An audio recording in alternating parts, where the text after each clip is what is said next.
right, welcome to the Mailman Podcast. I'm your host, Dick Colin, and today we've got a pretty interesting, show today. I got myself echoing my ear here, but that means it works. And so I know myself included had some drinking going on, heavy drinking over the I don't know, 2 decades, right? Really, maybe even 3. Who knows? I think we started when I was like 14, maybe something like that. Well, I'll get some confirmation here in a minute. But I found a way out, and that's what this episode is going to be about. You know, dingle dangle your way to the end, brah. Mailman Podcast coming to you. Mailman coming to you. Talking about minutes on the internet. If you don't like it, you can go to hell. Mailman Podcast coming to you.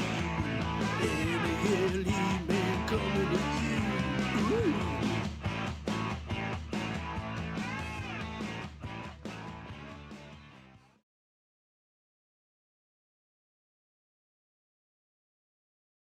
We're going to work on some stuff here, and you are on the air, but I think I'm going to have to reshare. Just give me 1 second here. There it is. That's why you couldn't hear anything. Got it. Boom. Okay. What is that? There you go. Oh, that's great. Oh, what's that? That's like South Park. That's awesome, man. Yeah. That's great. Who is that? That's amazing. Well, that's cool. the AI. It's kind of Kylo-ish. Yeah. But Definitely. what I gotta get this echo out of my ear. Hang on. You don't have an echo, do you? Yeah, I hear your echo. Okay, I hear you as an echo. Hang on one second. It's actually kind of trippy, man. Yeah. There. Is that better? Yeah, that's it, man. There we go. Nice. Beautiful. But dude, his mouth is tripping me up. That's crazy. Well, I'll tell you what I typed in to get this, and it just so happens it pulled up essentially a Kylo Ren Leia situation. But I just typed in Mexican Jedi. So that's crazy. He's like a sexy Jedi. He's even got like his like hip out a little bit there. Yeah. There's a babe on his hip. Yeah. And that's great, man. That was the only one that didn't have like her hand looked so messed up in all the other pictures, like where she was like the 6-fingered woman, or like it was like in his stomach or something. Like I don't know what it is about AI that just can't make hands. It's hands and eyes. It can't do hands and eyes. Yeah, some wild stuff, man. But this one worked out okay. Now the lightsaber. It's actually because it was cut off at the halfway point, so I basically just copy pasted and flipped it, superimposed, yeah, and so like made it longer, so you can see like where it got cut in half there. But yeah. Oh, hang on, that's canon. My mouth ain't moving. Hang on, what happened there? Let's see. Yeah.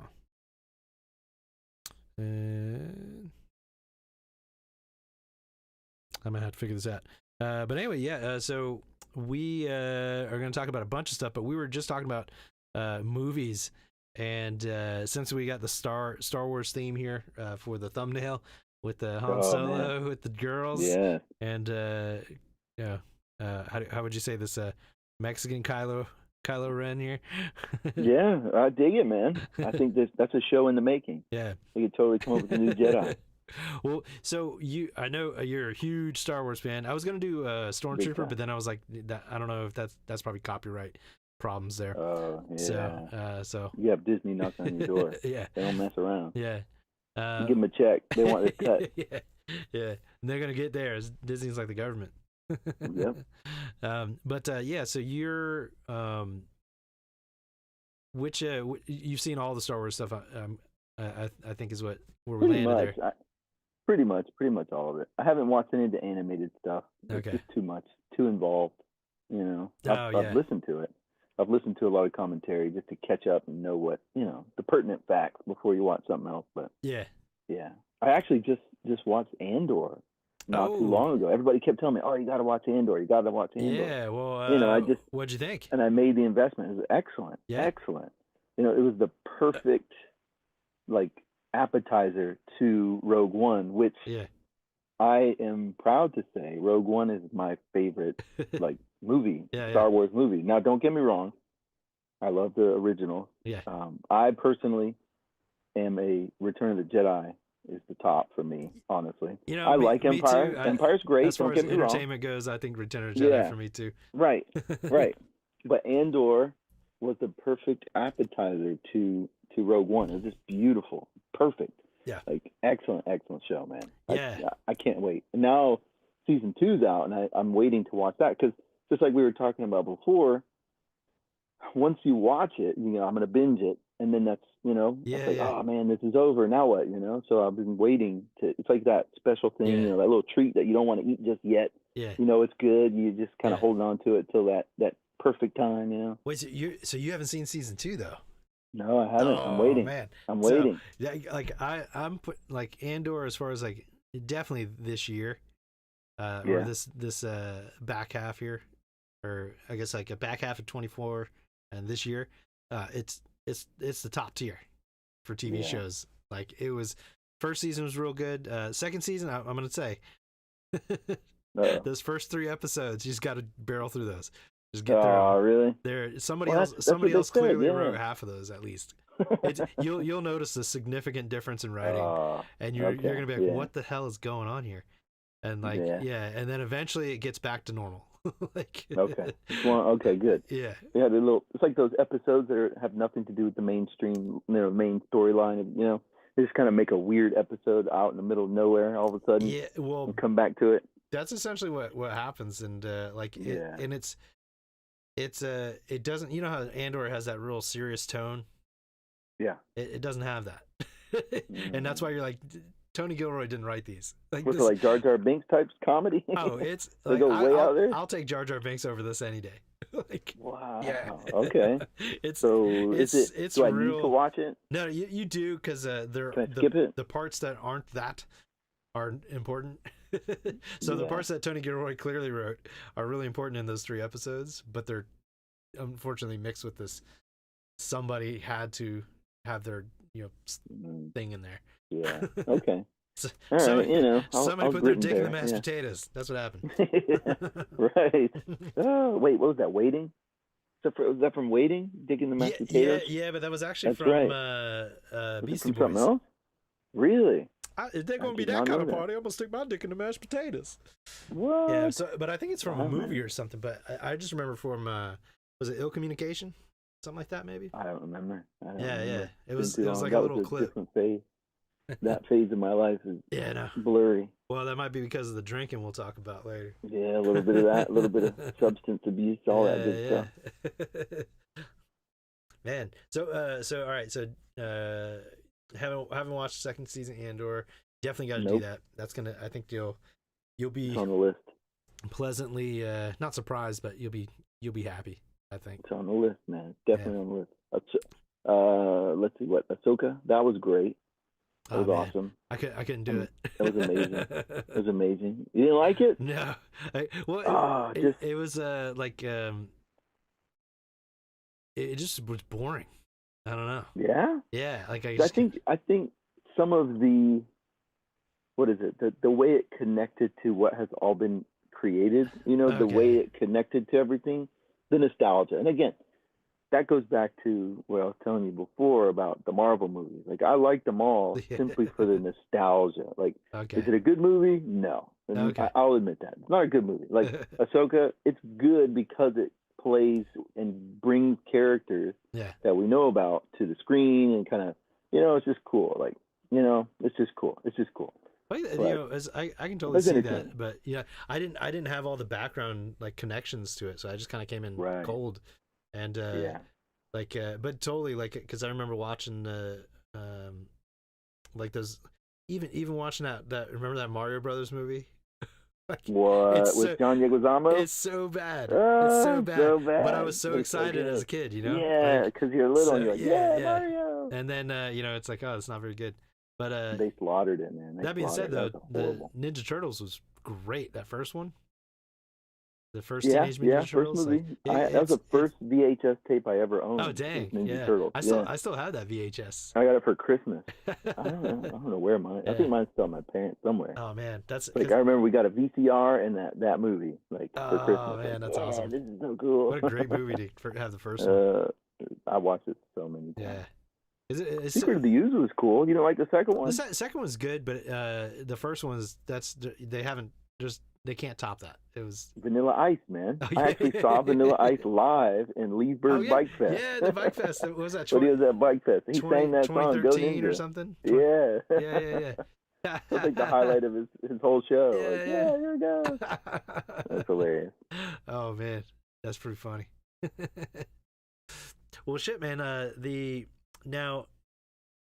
We were talking about Rogue One before we get into some other stuff. Oh yeah, that's right. Back to combat. Rogue One. The that movie kind of didn't mess me up, but I was royally confused because I went into that not knowing that it wasn't, because it kind of came out at the same time that the Ray thing was happening, right? At least with the first one. Yeah, I think so. Right. Yeah. I think it was around the time of the whole new series. Because I remember I thought I watched the first Ray movie. I didn't like it, and then I watched Rogue One after that. Is my memory, and the reason I was confused is I don't recall Rogue One having the scrolling text at the beginning. It didn't. Yeah. So I didn't know what was going on. Right. For one, it just jumped right into it. Boom! It just starts. Yeah. Like, what? And then the girl looked close enough for me, like to Ray, and so I thought it was Ray, and then I'm like, wait, what the hell? Like the Death Star. Wait, what the fuck is going on in this movie? What's going on here? Yeah, right. Yeah, because I thought it was the part 2 of the trilogy. Yeah, okay. and then I can see how that would mess you up. Yeah, and then I got to the end and I was like, wait, she's the main. She dies? Like what? What? What the hell's going on here? Yeah. But I mean, Darth Vader was at the end of that, so it's like, wait a minute. Oh yeah, Vader's back? I was so confused, man. And I was like, what the hell happened here? But I will say, Andor. Like, if you like Rogue One or not, doesn't matter. That's a great show. Yeah, for sure. Oh yeah. Just to see that element, and what I liked about it was it just gives you so much more information about the Star Wars universe. You know what I mean? Like the inside, the rebellion, and like how it was formed, and just seeing that whole thing, how they're having to sneak around. Homeboy is like working with the rebellion. Meanwhile, he's like infiltrated. You know what I mean? Like selling art dealers. That dude, that whole character. Secretly, he's like willing to kill everybody and do whatever he has to do. He's like, I had to become horrible to beat horrible. Speech. Like that scene. Yeah, one of the best speeches ever. Right, ever. Yeah. It's like like how much I've sacrificed. That kind everything. Of like that echo they give his voice. Oh man. Yeah. Like that guy feels like shit after that. Now do they do him justice in the second season? I think you'll like where it goes. Yeah. Yeah, because was it Lutheran or Lutheran? I think it's Lutheran. Something like that. Yeah. But yeah, he's dude. Like you can't get. He's top 5, top 10 at the moment. Best actors going on right now. Nice. So it's but I talked about a movie called Savior. And I totally forgot that he was in that. Like, yeah, it's like when he was like pretty young, but it's with Dennis Quaid. Huh. So he's like Dennis Quaid. Yeah, so they're like mercenaries for the Foreign Legion, and then they're like the buddies. But what was the name of that movie Dennis Quaid did with Woody? With Woody. You're thinking his brother, the bowling. Randy Quaid. Dennis Quaid? Randy Quaid. Kingpin. Anytime I hear Quaid, that's what I think of. Kingpin. Yeah. That's what I think of anytime I hear Quaid. Dude, that movie is like I can't believe to meet people that haven't seen it because it's so fucking funny. It's a classic. It is a classic. Raunchy comedy, man. Yeah, perfect raunchy comedy. Freaking Bill Murray, like one of his best. Yeah. Like I love him as Venkman, but. Like that by far is like one of my favorites to watch because when he finally wins, like at the end, he's like oh my god, it's like now I can finally buy my way out of anything. Oh man. Well, that and Groundhog Day, that's also classic Bill Murray. Oh there. yeah, Groundhog Day is awesome. Yeah, I've watched that movie probably 300 or 400 times. Oh yeah, for sure. Excellent. Well, That's one of the first DVDs I think I ever had. Dang. I think Groundhog Day was among the first ones. I think. That's a good one to have, though. Got that way back. I think I was like, I can't remember how old I was. Yeah, I that would have been like still 90. have it. I still have the DVD. I don't really have anything to play it on, but still have it. I think the PS5 will play it. I think it does. I haven't upgraded PS5 yet, but yeah. So you and then I'm looking in the background there. You've got your Venom. Oh yeah, that came with the special edition part 2. Okay, so you saw what'd you think of Carnage? I know.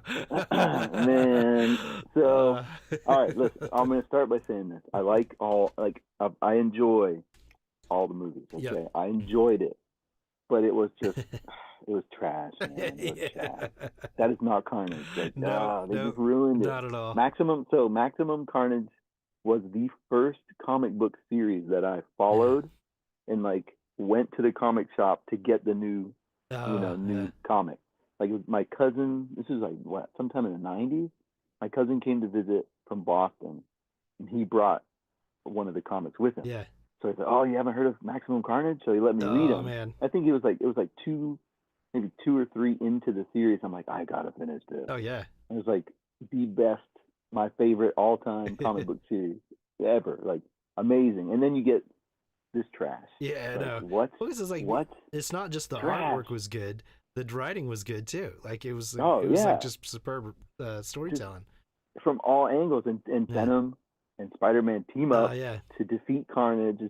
It was great. So then they introduced this amazing character without Spider-Man. Like seriously, I know. Like how is this? When I get it, Sony, blah blah blah. They refuse to allow it. Whatever, man. Yeah, just pay the money. Woody Harrelson did a good job. He did a good job. I mean, he did a good job portraying Cletus Cassidy. I'll give him that. That was pretty good. Well, I mean, he's natural born killers. He's of course right. He's good he had that crazy murderous. I didn't like that he. I would have preferred that it was just him and not also his girlfriend or whatever. Shriek. Yeah, Shriek? I think they should have just. Shriek. It should have just been him doing crazy shit, because I think that it took the focus away from him. Right. So that should have been movie 2 when he gets out of prison or something. Right. Yeah, that's they could have turned that into a trilogy. Yeah. Oh yeah. But especially you got Woody Harrelson. Like you got one of the best guys to ever play a psychopath. Right. at your job, fingertips. Man. Like you got to let him loose. Like don't even give him any dialogue. Just let him do it. Here's the situation. Just let him be say nuts. what you want. Dude, and at the end of Venom, right? Wasn't it the post-credit scene where they showed him? Yeah. Yeah, that's where they first gave you that taste, and you're like, yes. Yeah. Yes, here it comes, and then they come out with this trash movie where you're like, seriously? I mean, I liked it. Don't get me wrong. I liked the movie a lot, just because it was really cool to see a live-action Carnage, But then you're like, well, you didn't even really get to see it, though. Like, it wasn't even... It was hard to tell, what's going on. 2 seconds, Yeah. Right. I know. Just all the action and craziness. You remember that the Genesis game? I used to play that fucking all the time. Oh yeah, it was Maximum so hard. Carnage. Yeah, it was so hard. So flipping hard. Yeah. I would always get to the Baxter Building, the Fantastic Four, and then I would lose. Because they had those little weird robot things that fly around and kill you. Couldn't beat that part. Oh, I think I finally beat it by using Game Genie or something like that. You had to, man. It was cheat codes. Hard.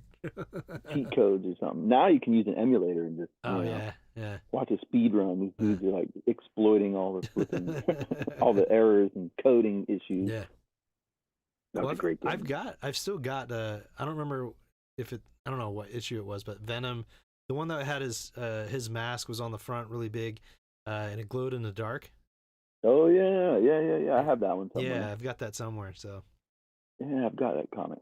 Classic, man. Yeah. And it opened up, and then you could see the actual art. Yeah. Right? Wasn't that a cover? And you had I think a black cover, and you open it up, and then the actual art was in there. Yeah, I think so. Yeah. Good stuff. I actually got Todd McFarlane to sign my alien costume. I bought one of those graphic novels with all the comics, in one. Yeah. And I went to MegaCon February. Okay. I guess it was in February. Went to MegaCon. and I didn't realize this at the time, but they had this thing before the convention. Yeah. You could win a autograph from Todd McFarlane. So I was like, oh, nice. Okay, I'll enter the contest. Why not? Yeah. Thinking, okay, that'll be cool. And then I got an email that I won. I was like, I'm so excited. I was like, yeah. So anyway, long story short, he doesn't do paid autographs. Like, some stars, you got to pay for it. He just lets people sign up for it. Oh, shit. So I get there, and there's like 500 people waiting to get his autograph. I'm like, this is BS, man. I mean, don't get me wrong. It was really cool. I went to a panel and listened to his life story, and like he's a cool dude. Like brass tacks, Todd McFarlane's actually a good guy. Okay. And his story of how he came to make Venom is interesting because he wanted to make Spider-Man, and he finally, he made his way through the comic world and got to a place where Marvel's like, we want you to draw Spider-Man. Yeah. But at the time, Spider-Man was the black Spider-Man. Yeah. So he's like, I finally get to draw this character that I've been wanting to create. Yeah. And he's just a basic black suit character, like boring. So he created Venom to get rid of the black suit so he could make the actual Spider-Man. Oh, that's and he's funny. like, I didn't even care about the character. I just didn't want to draw this guy. I wanted the original. So I just made this new character. And it's like, anyway. What ended up working out? I got his autograph. He's a cool dude, and it's like, but it was just cool because for years I was like, yeah, he's the creator of Venom. Everybody knows him as Spawn, but have you seen Todd McFarlane's version of Spider-Man? Like the best version of Spider-Man was drawn by Todd McFarlane, and then you see that. If you start reading Spawn, you'll see, like when you read the Spawn comics and look at the way he draws, you see like, okay, yeah, that's his. You can just automatically see it. It's like, yep, that was Todd McFarlane. Oh, yeah. Well, he's got such a unique style that... Yeah. Yeah. But anyway, that's just a little geek rant, man. Yeah. Speaking of Venom. Yeah. Well, speaking of, I guess, characters that got some flaws, right? So we're going to talk about drinking. Yeah. Drinking with Terry Horwitz style. Drinking. Yeah. So I guess... because I know you went through doing AA, right? So Alcoholics Anonymous for those out there, right? But that's right. But I'm curious of why they call it Alcoholics Anonymous, if you know, because don't you meet in groups? So the simple version is the people who originally went were people like doctors, and there were people who their careers or their lives could be majorly changed if other people knew they were alcoholics. Gotcha. So it gave people with the problem an opportunity to recover and keep their anonymity, as it's called. Like it's a very big thing, like anonymity, and it's up to each individual. Like I can't tell, like if, for instance, all the meetings that I do go to, I don't publicly tell people who is an alcoholic, but I have the choice to tell people I am. So that's the anonymity part of it. Like it's anonymous because we don't out each other, I guess. I don't know. It's not really an accurate way to say it, but it just keeps it to where it's a personal thing. This is my journey. And then, I'll let other people know if they want to, or if I want to. Like a lot of people I know they don't tell other people. They just, it's only when it's necessary dealing with other alcoholics. That's where the anonymous part comes from. Okay. One of the things, so I have what's called a home group. So the meetings that I go to, I have a home group. This is the meeting that I always go to. Okay. Every week, and my particular home group meets 3 days a week. It's Monday, Wednesdays, and Fridays. And so at my home group, one of the things that we say is, what you hear here, who you see here, let it stay here. So in other words, all the things we talk about, all the things you see, it stays there. Right. What happens at meetings stays at meetings. Right. All right. Because, a lot of it can be sensitive information. Yeah. But that being said, most of us who recover get to a point where we no longer live in that shame. We get to a point where we're okay with it now. Like you learn, I don't know, there's a really prominent speaker in AA who talks about you can rewrite your past simply by changing your perception of it. Yeah. No longer seeing it for what you thought it was happening, for now seeing it what actually happened. So, you get to a point where, you, like I said, most people can no longer feel like, oh, I need to keep this a secret. And then that being said, certain professions, it's, you know, Yeah. it can be damaging to your profession for people to know that. You know? Yeah. So that's where that comes from. It allows you to recover and keep that as a private part of your life so that it doesn't injure you in other areas. Because, you know, think about it this way. What do people think when they hear the word alcoholic? You know, the first thing that most people think of is the dude, you know, that guy under the bridge, you know, living under the bridge, got no money, you know. I haven't lived under a bridge, but I've definitely slept under a bridge before. Yeah, right. You know, I've taken my clothes off underneath a couple bridges.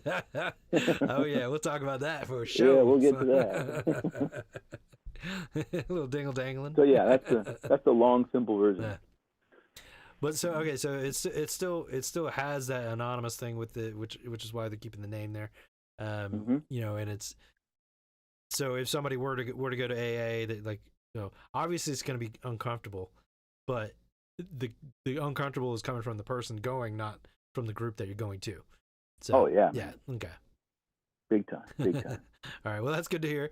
Now, on the note of you know, bridges, so let's bridge some gaps here with maybe the best that we can with our knowledge, right? So now, maybe going not when you started to, like, do something about it, but when did you like know that you had a problem, but not like the very first instance of that, not the I'm ready to make a change here, not that one. We'll talk about that later. That's hard to say. I mean, yeah, it's blurry. It's tough, you know. It's not. It's just I never really, you know, the truth about my story is I never really thought I had a problem. Okay. My drinking wasn't the problem. The problem was me.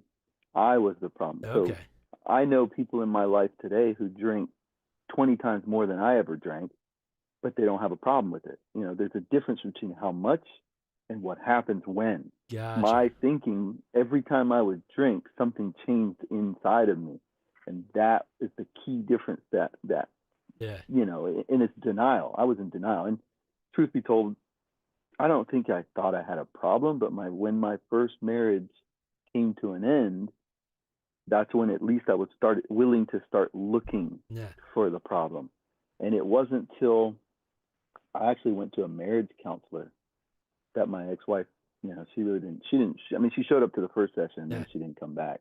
Okay. But I kept going, and the therapist, that's interesting. She brought up to me that a lot of people who drink, specifically alcoholics, they view alcohol as their best friend. Yeah, okay. And, you know, everywhere you go, you're with that best friend. Whatever you're doing, you're with that best friend.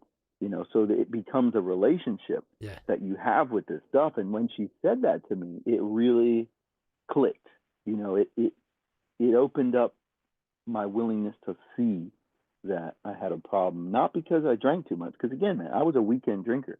I didn't really drink during the week. I kept my job. I never, you know, and I like to say it this way because it's what I've been taught. There was a lot of yets in my story. I didn't get that yet. I never got a DUI yet. Gotcha. I didn't go to jail yet. I didn't kill anybody yet. I wasn't institutionalized yet. Doesn't mean it couldn't have happened on a long enough timeline. It just means it didn't happen to me yet. So anyway, when the therapist said that, you know, it really made me think, like, holy crap, like, because this is something I'm not proud of, but I keep close to me. I had a better relationship with alcohol than I had with my ex-wife. Right. You know, I knew more about how to make alcohol, brew beer. Oh, I remember I knew those all days. the ins and outs. I had, you know, I knew all that stuff about it. That was some good stuff too, by the way. It was not bad. Yeah, Pat and I used to hook it up, man. I had a romance, and I had a romance with alcohol. You know, and I used to get drunk as a skunk sitting on my couch on a weekend, all into, you know, the idol style, you know. Listen to like the that was, and I would drink till I passed out. Yeah. You know, I just couldn't stop. I would, you know, said that it clicked. Now it's not good. Energy drink booze. You know, it was suggested to me that if you don't think you have a problem, which honestly I didn't, if you work the program and it works, this is a program designed to help alcoholics. If it doesn't help you, maybe you're not an alcoholic, or you just didn't work it to the best of your ability, you know. But if you do, and you truly do what the program says, and it works, you're an alcoholic. So it's like, and that's kind of how it happened with me, but sort of, not really. Yeah. But that's the easiest way to explain it. Well, I mean, so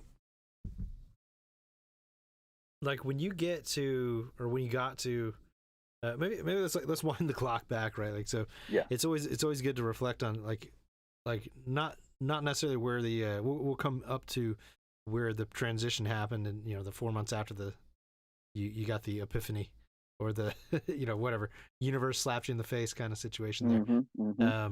Now my recollection, at least, because it was roughly about the same time for us, I think, as far as like not when drinking was introduced, but when hard drinking was introduced. And this is roughly about 14, maybe 15 years old ish times, and we're St. Ives and Zimas. We're running high. Holy crap, St. Ives, man. Wow. I remember that stuff. Yeah. Hard liquor. Because it was like $1.50 or something like that. Yeah. Oh, and it always made you puke. Fucking. Right. Mad Dog. Mad Dog 2020 too, yeah. Yeah. So anything that was cheap that somebody could like put in their pocket. Right, you could take it. I worked at Winn-Dixie, man, way back when I was like 17 years old. And these dudes used to just leave it in the back, and it's like, we can come back later on and get it. Nice. And it's like, oh, those fell off the truck, man. Yeah. Those were the days. Riding the bike up and down Leesburg, man. Oh, for sure, man. And then skateboarding everywhere. Yeah, that's right. Because it was weed was like, it was a thing, but it was really more about at that time just drinking alcohol. Like, I did if I could get it. It was, for me, it was easier to get weed. It's hard to get alcohol sometimes. I didn't really have a lot of connections with that. Oh man, yeah. It's easier to get weed. You gotta go find Miss Viv down on Main Street. You gotta find somebody. That's right. That was the local, not really trans guy, but like what he did dress up like a woman though. Is that trans? I don't even know anymore. I don't know. Right. But anyway, he was our local drag queen. Man. Local drag queen. The 90s. Yeah, he was Early a pioneer. 2000s. Pioneer, Miss Viv was a pioneer. Paved the way. Yeah. But yeah, so that's what I remember. Like because I remember taking sips out of my dad's beer when he's like, "Hey, go get me another beer." Yeah, but that was in a can for sure. Some hams, if anybody knows what that is. Hams, wow. Yeah. Well, he was doing Budweiser when I was like probably like 6 years old, and then he because of nostalgia, you were talking about that earlier. And I guess in Vietnam, that's what they used to ship everybody, was like cases of cans or hams. HAMMS, I think. Yeah, I've heard of it. Yeah, it fucking tasted terrible, but. Yeah, so that was like my first, like, obviously, like, taste of it was back then. And, when it wasn't until probably high school, freshman year. So, yeah, that would have been about 14 years old. 14, yeah. Yeah, back in the punk rock days. So, getting crazy. smashed at the Gator Puff, man. Holy shit. We had, I was talking to Stefan about this. We have... Our childhood for that particular time was like we had something special with the Gator Pub, like people were coming from like California to play at that place, like no kidding. Yeah, remember that Slow Gherkin or whatever dude, I never went, believe it or not. I never made it out there. Dang. No, we partied with you a lot, but yeah, dang, I you never weren't there. made it to That's that. crazy. Nope, never made it out. Yeah, dang, that must have been like just the not Gator Pub parties then. That was all the other stuff. Yeah. So the house party. Yeah. Oh, dude, fucking hell. It was always at somebody's place. Yeah. Somebody was drinking somewhere. Yeah. And then like when you're down to this place, you go find out where the other place is. And yeah, right. Who's next? Yeah.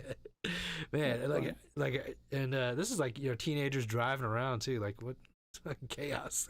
Isn't it? It is like, interesting. Like man, some people made it out, some people didn't. Man, that's what's crazy. Yeah, man, we lost enough like from I'd say that time to just after high school, where what was his name, OD'd on like he was doing cocaine and like everything though. What was his name? High school? Yeah, but it was like right after high school. Blonde kid. Can't remember. I think his dad was like a realtor or something. Anyway, but yeah, it was like, man, between like accidents and drugs and shit, man, holy shit. We made it though. A lot of drinking and driving, a lot of car accidents. Yeah, they always had that blown out car on the corner to like discourage everybody from doing it. That's right. You remember that shit?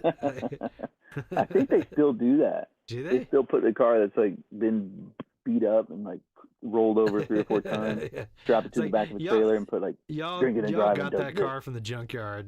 It's it spreads a good message. But you know, teenagers don't listen to any of that, man. Yeah. You think you're invulnerable, you know? You think you're what's the word for it? Invincible. Invincible. That's the word. Dude, this little Avatar thing is so funny. It reminds me of South Park. It was like I wanted to be able to do this, but I tried to do the animated version, and it just took too fucking long because like I want to do like a slightly different one for everybody if I can. But like in order to do that for every single individual one, it's painstakingly difficult to get because how South Park does it, like right. In the original days, like I'm sure it's a lot faster now, but when they were cutting out little pieces for every like O sound and like oh really? It was there's a huge process there. So I remember they used to actually cut everything out and do it like originally before they went digital. And for the mouths, like they had like certain sounds had a certain shape, and like they had like a box of these shapes, and like that's basically so that's basically what you have to do with this if you want it to be like accurate. But like it's just too much. It takes too long. This is a lot quicker. I can do this in maybe 5 minutes, 10 minutes. Right. Once I have the picture. It's still cool though. Yeah. What's also it's like you know nobody's gonna do something this shitty, so I'll stand out in that market. There you go. Yeah. Yeah. But yeah, man. So we had you weren't, maybe you didn't do the Gator Prep stuff, but you definitely went with us when we went out of town. Trips. Yeah. So there's a couple of things that I remember from those days, or at least I have some memories of them. One of those might be catwalk related. Oh yeah, the bank. The bank. So it was like that was used to be an old bank, and they turned it into a club. How old right? were we in there? We had 19, 20. I don't think we were that old because I remember I joined the army at 18. I was like 2 months out of high school. I was gone. So we had to be that had to have been like 16, 17 probably. Was it? Had to be. Crazy. Yeah, we went down a generic van. Yeah. And then we stopped at that. Remember way back on 466, there was that little liquor store. Yeah. I don't know what it is now, but there's a little liquor store. He stopped there. I remember. See, I remember getting the beer, and I'm like, ooh, this looks cool. It was like some German beer, like super potent, 9%. Yeah. I was like, yeah, that's what I want. So I bought that, and I slammed them. Yeah. I think I drank all 6 of them on the way down to the show. Then we get there, and I was like, freaking, I don't remember how I don't know how it all came about. I don't know how you got but, up like, on they stage. had a little catwalk, right? They had that catwalk. We were all Nobody was there. using it, and I was just like going at it, man. Dude, like we were just sitting there. We didn't even know how you got up there, dude. Like next thing you know, you're taking your clothes off and fucking. Balls out, humping the air, man. Yeah, dude. Just dick slanging, dude. That became a regular thing when I got too drunk. Yep. Well, once the cock's out of the bag, Yeah, Pat and I went to it West Palm or Miami. I don't remember where we were, but Matt was with us this time, and then we went to this girl's house, and she got a keg. It was Pat's girlfriend's friend. She got a new house. And she was having like a house party. Wait, was that they got a keg? Was that the? I don't remember what her name was. Because I was with you on one of those trips, but I don't know if it's that one.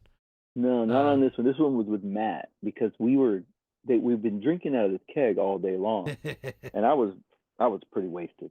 And then these German girls were there. Okay, I could be making this could be not real. Like I could have totally just imagined this. Well, especially when you're young and drinking. I remember they had a bottle of vodka. Okay. And they're like, "Oh, we want to drink." They had the German accent, and Matt and I were there.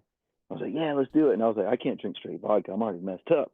So I was like running around looking for orange juice, and then I got some orange juice and like made a drink, and it was way too strong.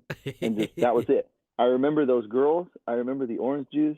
And next thing I know, I'm stabbing Pat in the neck with a pencil, and I'm falling in the pool. And then I was trying to pee, so I was like taking my pants off in the pool trying to pee. And this is in the middle of a party. Like there's a lot of people at this party. And then I puked everywhere in the pool. Like it was bad. It was bad. Like Matt, if you ever want to know what happened, to ask Matt. He'll probably tell you the truth. Like my version of it. That's what I remember. And I was gone, man. You got like the Fear and Loathing version.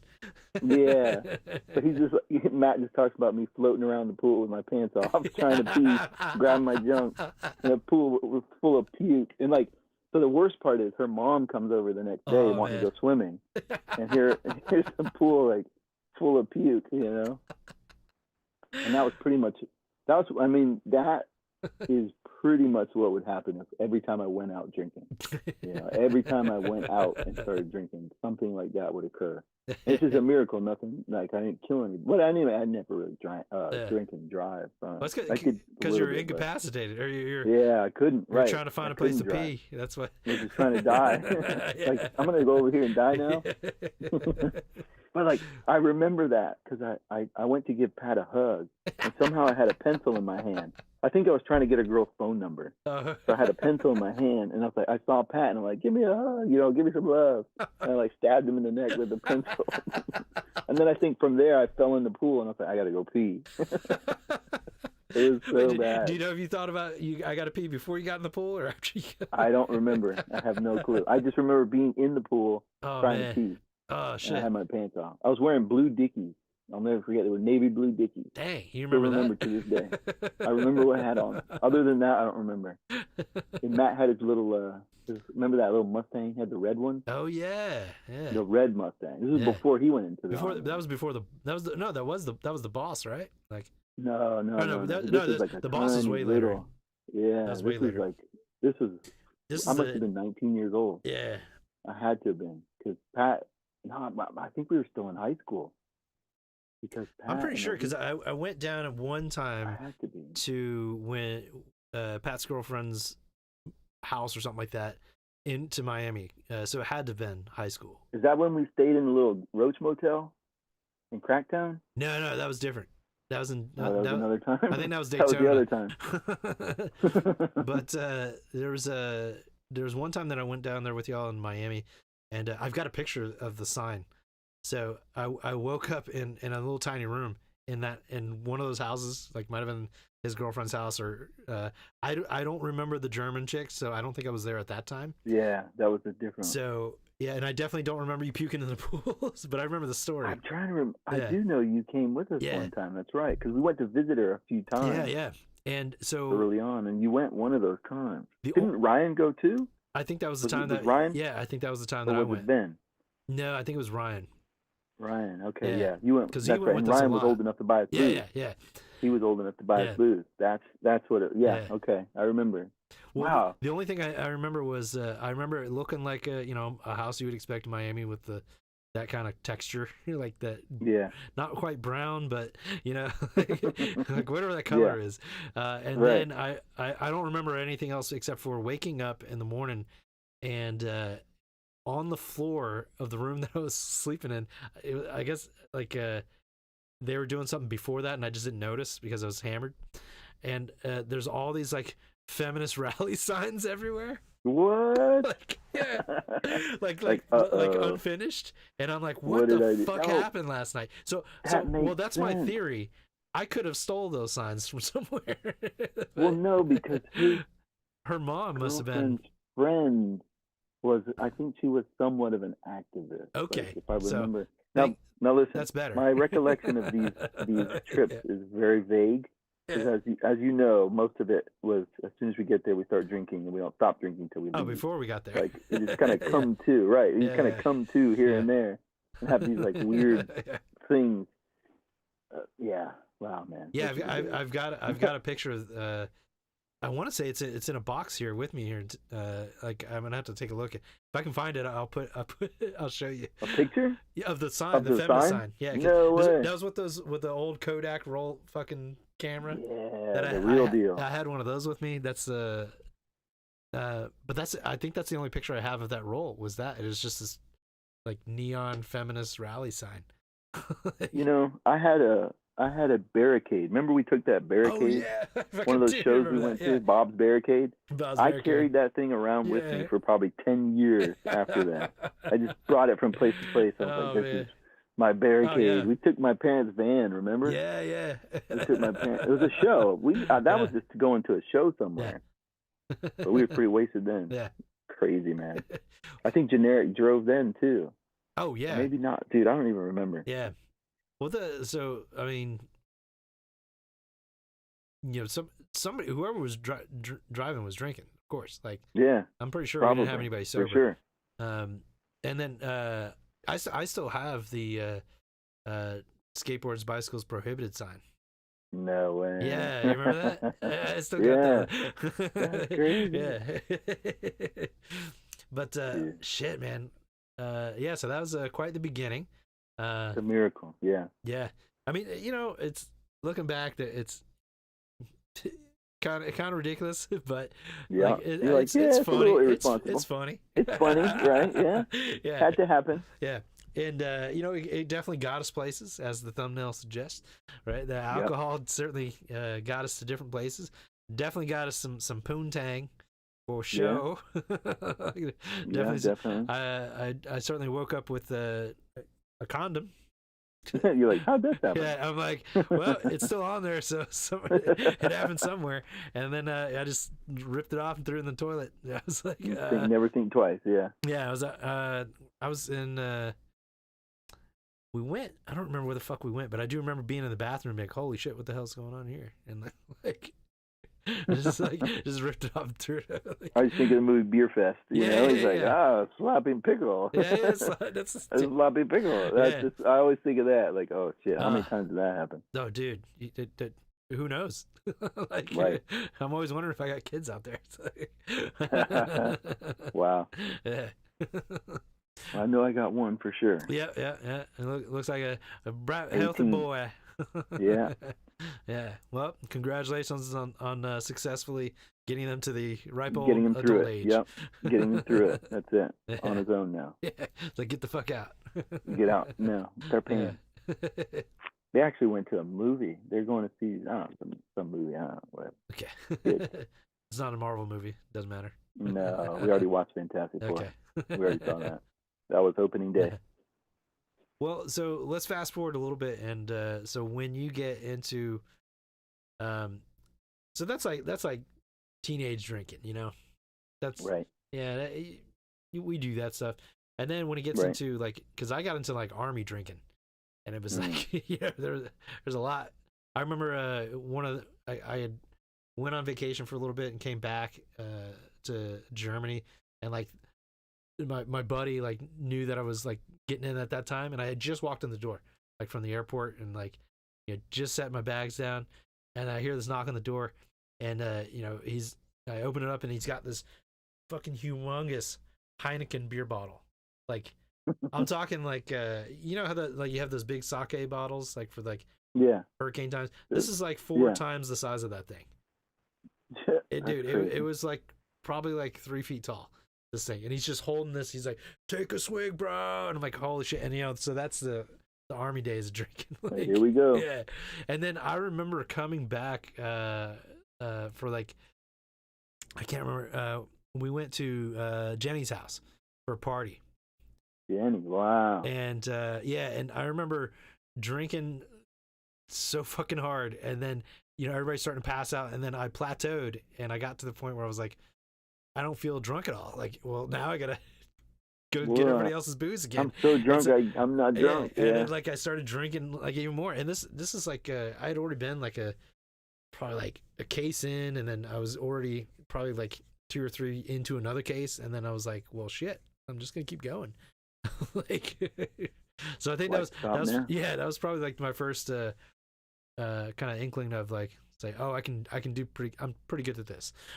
Yeah. So you could tone him, put him down. Yeah. Not always. Yeah, there were some nights where, like, you know, it was like I felt like I'm pretty lightweight, you know, every once in a while. Yeah. I don't know if you had that too. Oh yeah. Yeah, that was pretty much toward the end. It's mostly like that for me. I had a different path. When Kendra got pregnant, everything changed, man. That I was pretty reckless and wild up to that point. I figure so I must have been 23. Yeah, about 23. And it was all crazy and wild drinking up until then. And then she got pregnant, and I started going to school. And what's the right way to say it? I tried to be responsible. Yeah. Like bottle it up. So I would drink moderately, if you want to call it that, where I would only drink on the weekends and get shit-faced all by myself, kind of stuff. You're drinking, and then what would happen? Much, but just in one day. So like imagine, you're holding on for weeks and weeks and weeks, and then Pat's like, "Hey, let's get together." So then when I go out to Pat's house and just fucking lose it. Yeah, that's towers. how so it's like I would sit, for months not drinking, just like just a little bit here and there, and then by the time I finally got out, it went to shit. Yeah. And so that was my experience. So every time I would leave the house, it was just balls to the wall. Yeah. So few and far between. I couldn't, and at that point, it's like you can't handle it. Yeah. Your body's like, whoa, what is this? And you go from a 6-pack on a Saturday to like, 24. every beer you can see, and like, so we would go out places with Pat and Dawn and everything, get somebody to watch Bradley, and I would spend all this money on fancy hotels, and then you just throw up everywhere. Well, it was like, what was that? That's that was at Pat's wedding, right, where we all got fucking. Oh man, no, I had to leave. So I actually had to leave because Kendra was uncomfortable. She got sick, or I don't know what happened. I remember I was so pissed. her getting. I don't know pissed. if she puked, but I do remember her being real. She got sick. Fucked up. Yeah. She drank Sharon. Her what did she make? I mean, that's sangria. Her. Her drink. Sharon sangria. That was her. She was drinking brew. She had been drinking that sangria the whole time as soon as we got there. So by the time the thing was over, she was passed out in the car, like throwing up. Yeah. So I was so pissed we had to leave. I was like, man, whatever. I got drunk all by myself on that one. I got shit faced at home alone. Like, fucking hey, I gotta go home. And that just built, man. That just built. That's unfortunately my drinking career was I don't want to say more miserable, but like I said, Kendra and I never should have had a child together. I'm super blessed that we did. I have an amazing child. I have a life beyond like imagination today, but that it just changed the trajectory of my life, man. Because you try to do the right thing. You try, and some people can't. I didn't have a heavy drug problem. So if I did, things would have been way different. Oh, yeah. I had a drinking problem. So the fact that I had a drinking problem, like I said, I just bottled it up. And every chance I got to come out, it's like the guys are exploding, boom. It was bad, man. Yeah. It was always a bad thing. I mean, it's so easy to go get booze, It's like, it's fucking, right. It's like right there. And then it's everywhere. And then when you're an alcoholic, you don't give a shit how much it costs. So it's like, I'm gonna get the cheap shit. I don't care. I just want to get wasted. Like Nick Ultra, baby. Nick Ultra, baby. You know me. 18-pack. I would get the 18-pack. Bro. Slam them down. Me too. Yeah, you gotta watch that that weight. That's an appetizer while you're grilling. Yeah, you drink the 18 while you're grilling, then you drink the real stuff afterward, man. That was my Saturday. That was my Saturday. Oh man, like because when I was in so I'm living in Japan, and that's basically the life over there. It's like you're unless you've got scheduled, you're going out on the weekend or something. Real easy to sit at home by yourself and just doing your thing, playing video games and stuff.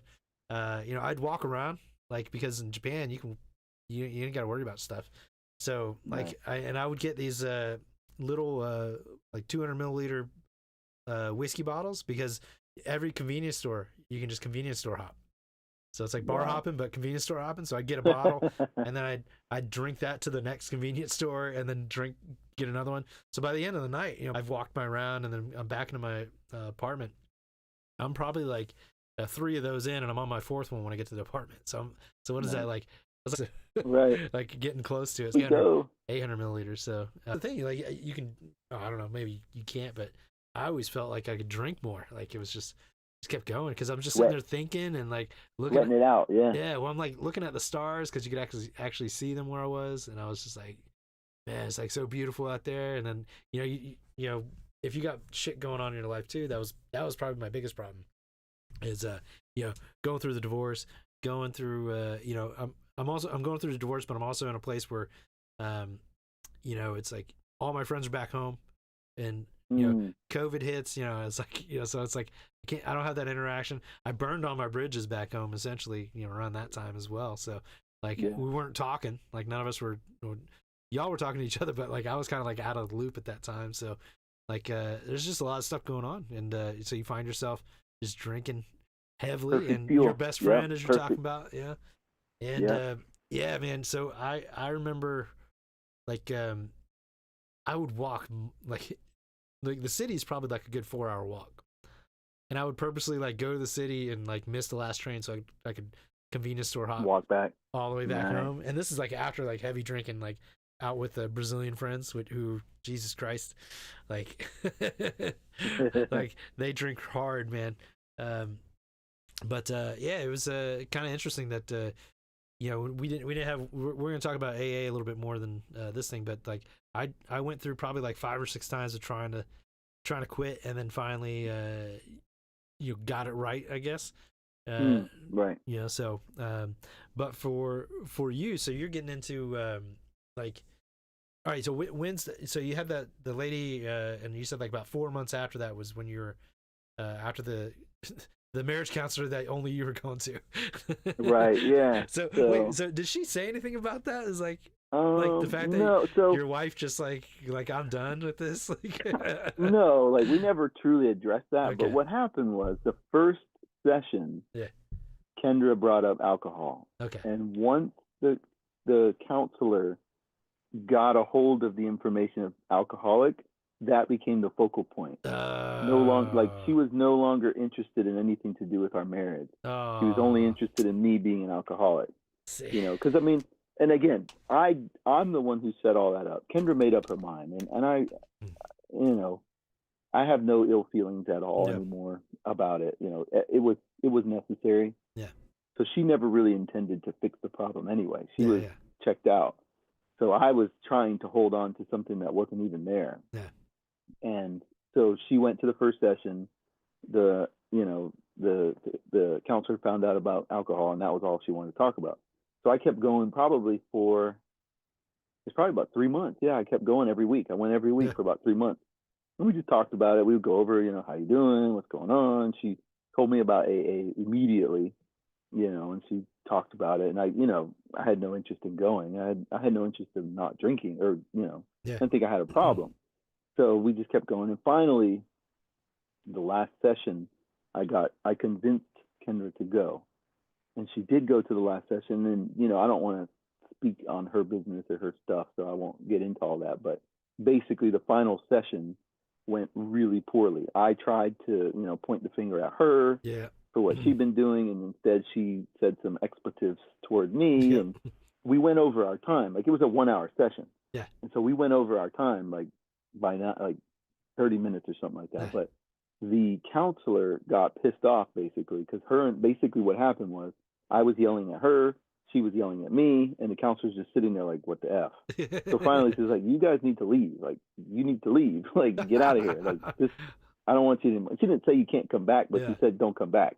Like, she didn't say it that way, but that's what she meant. Like, that's get the hell out of here, man. Because it was pretty bad. Well, it was pretty bad. Like, yeah, but I mean, Kendra, that's your job to deal with that. Kendra had some stuff to say, and I abused the woman's session to, you know what I mean? Like, I hijacked this counseling session to basically point the finger at Kendra and use I wanted the counselor to back me up and be like, look, you're effed up. This is all your fault. Like, you did this, this, and this. And, it wasn't very, it wasn't healthy.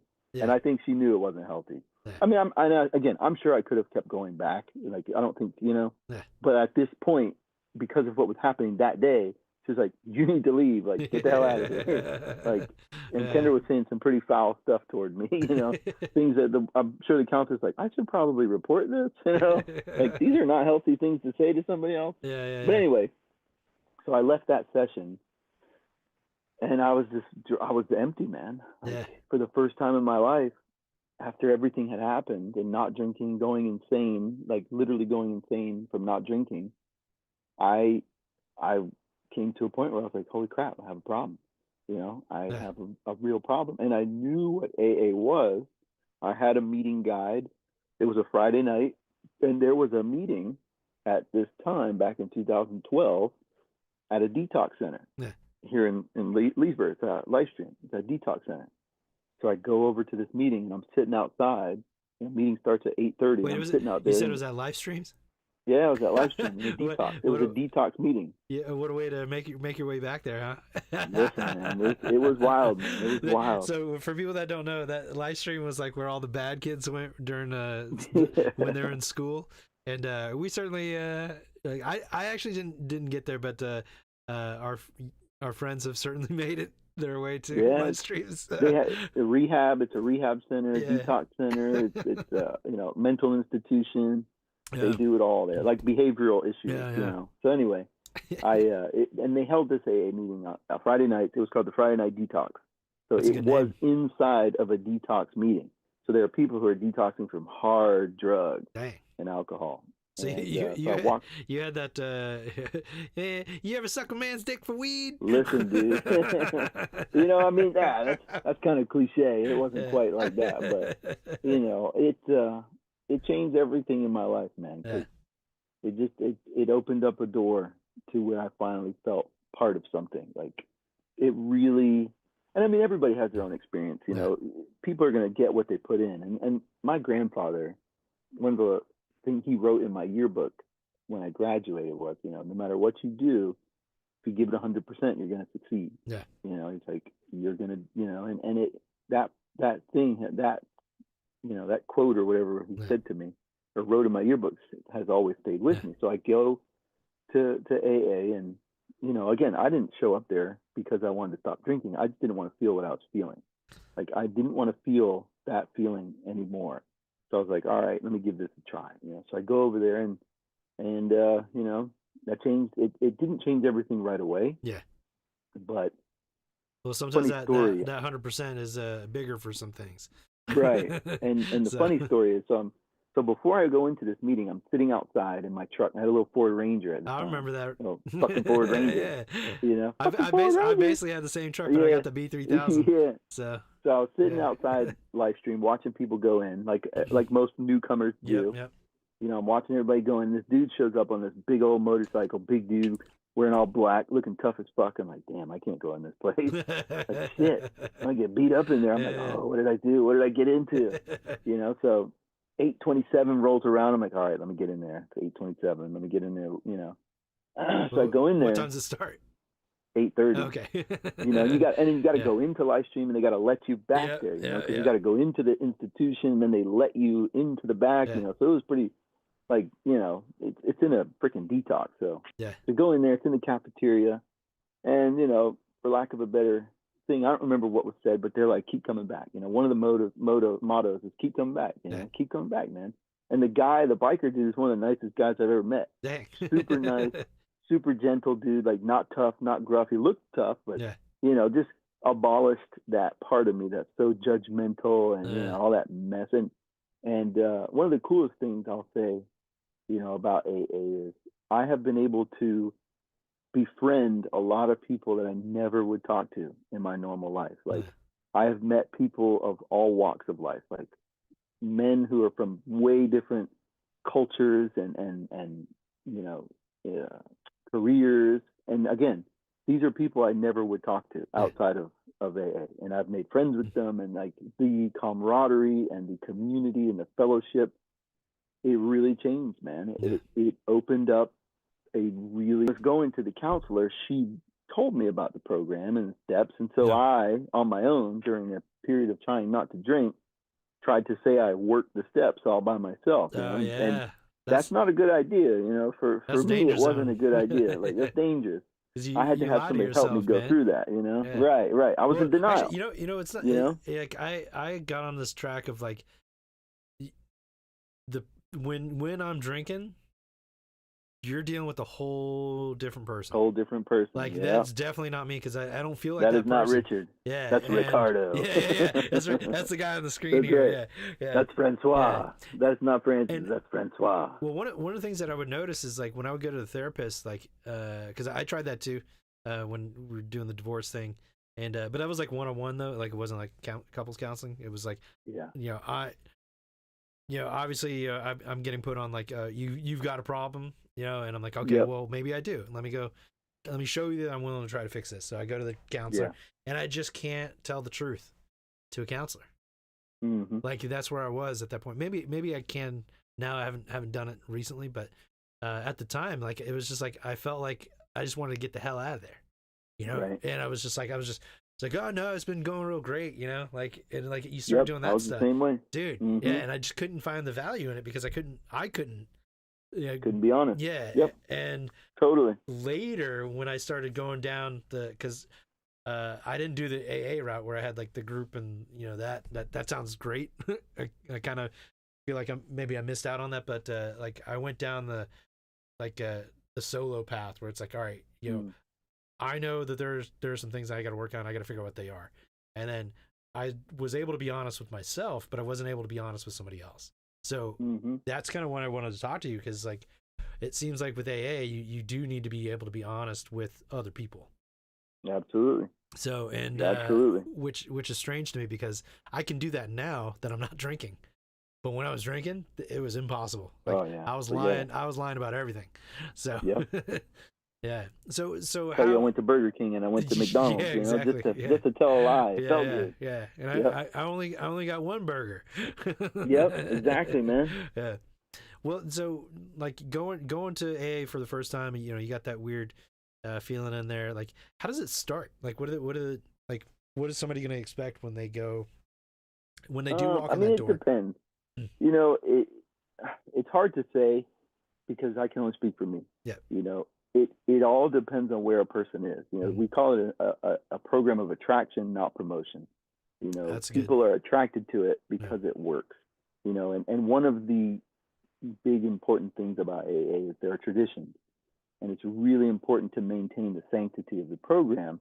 And it's not like a cult. Some people will say it's a cult and it's this and that. And the thing is, the reason that it has they're not rules, they're suggestions. Yeah. But the program is designed to protect the alcoholic from, the world, basically. Yeah. That's not really a good way to say it, but it's just designed to protect itself, to protect itself, basically. Well, I know what you mean, because the world wants you to drink. Right, and you notice that AA is not involved in anything. Yeah. You don't hear about it being involved in politics, and it's very specific. It doesn't get involved with any of that crap, because all of that crap ruins the sanctity of the program. But to tell you my experience, what happened with me is I never felt like I fit in anywhere, and AA, I felt part of it, and the coolest thing about being new to AA is you're really important. The most important person in that room is the person who's there for their first time. Okay. That person, and the emphasis that the program gives to that person is so powerful, because I showed up, and these people didn't know me, but they cared about me, like, immediately. Yeah. And it was genuine. It's real. Like, they cared that I was there. They wanted to see me. Like, hey man, come back next week. What's your name? Here's some phone numbers. It's like, and it was overwhelming. Like, truth be told, when you're in a state of, insanity of not drinking, and this, because nobody comes to AA who's doing all right. You're not doing well if you show up in that door, like, period. You're lost. And we know that. We know that. So it's this really cool experience where, hey, we're glad you're here. And they told me, you're the most important person in this room. And, you're like, holy shit, this is awesome. If you're able to accept that, at the time, I really wasn't. Really but in retrospect, it's like, wow, these people actually give a shit. They don't even know me. Like, I didn't do anything for them, and they actually care about me. Well, when was like the last time you felt something like that before that point? Never. Exactly. Yeah. Never. Right. Like, that's what I imagine. Married to a person I never felt that way. Yeah. My parents, I never felt that way. Because it's expected. Your parents love you because they're your parents. So you take it for granted. Yeah. Now in my life today, after going through the program and being part of it, now I can feel that. I can get it. Yeah, yeah. But at the time, you're like, you don't care about me. Yeah. And to come to a place where complete strangers honestly care about you, and it's just it can't be matched. Yeah. Like, it really can't. It can't be matched. And not everybody gets that. So you'll get different opinions from different people, because you have to be I can't speak for others. I had to be in a place where I was ready to accept that. Yeah. And that, for me, meant I had to be beat down beyond submission. Yeah. Like, I had to be done. My ego had to be completely trashed. Because I'll tell you, I mean, there's plenty of people who come into this program and think it's shit. Yeah. Because they're just not ready for it. They don't want it. They don't want it. They have their own opinions, and they say what they will, and I get it, and I totally get it, because I was with that. And, I thought like that, like, F this, bullshit. But well, I think man, it's just awesome. Yeah. Well, it's interesting that you're because I've in my own version of that, like, I feel like I found that the rock bottom is really that is the point that you need to be at, and it's people don't understand what that actually means. And basically, I for me, what I can gather is, if you're falling, you're waving your arms, you're waving your legs, you can't push anything.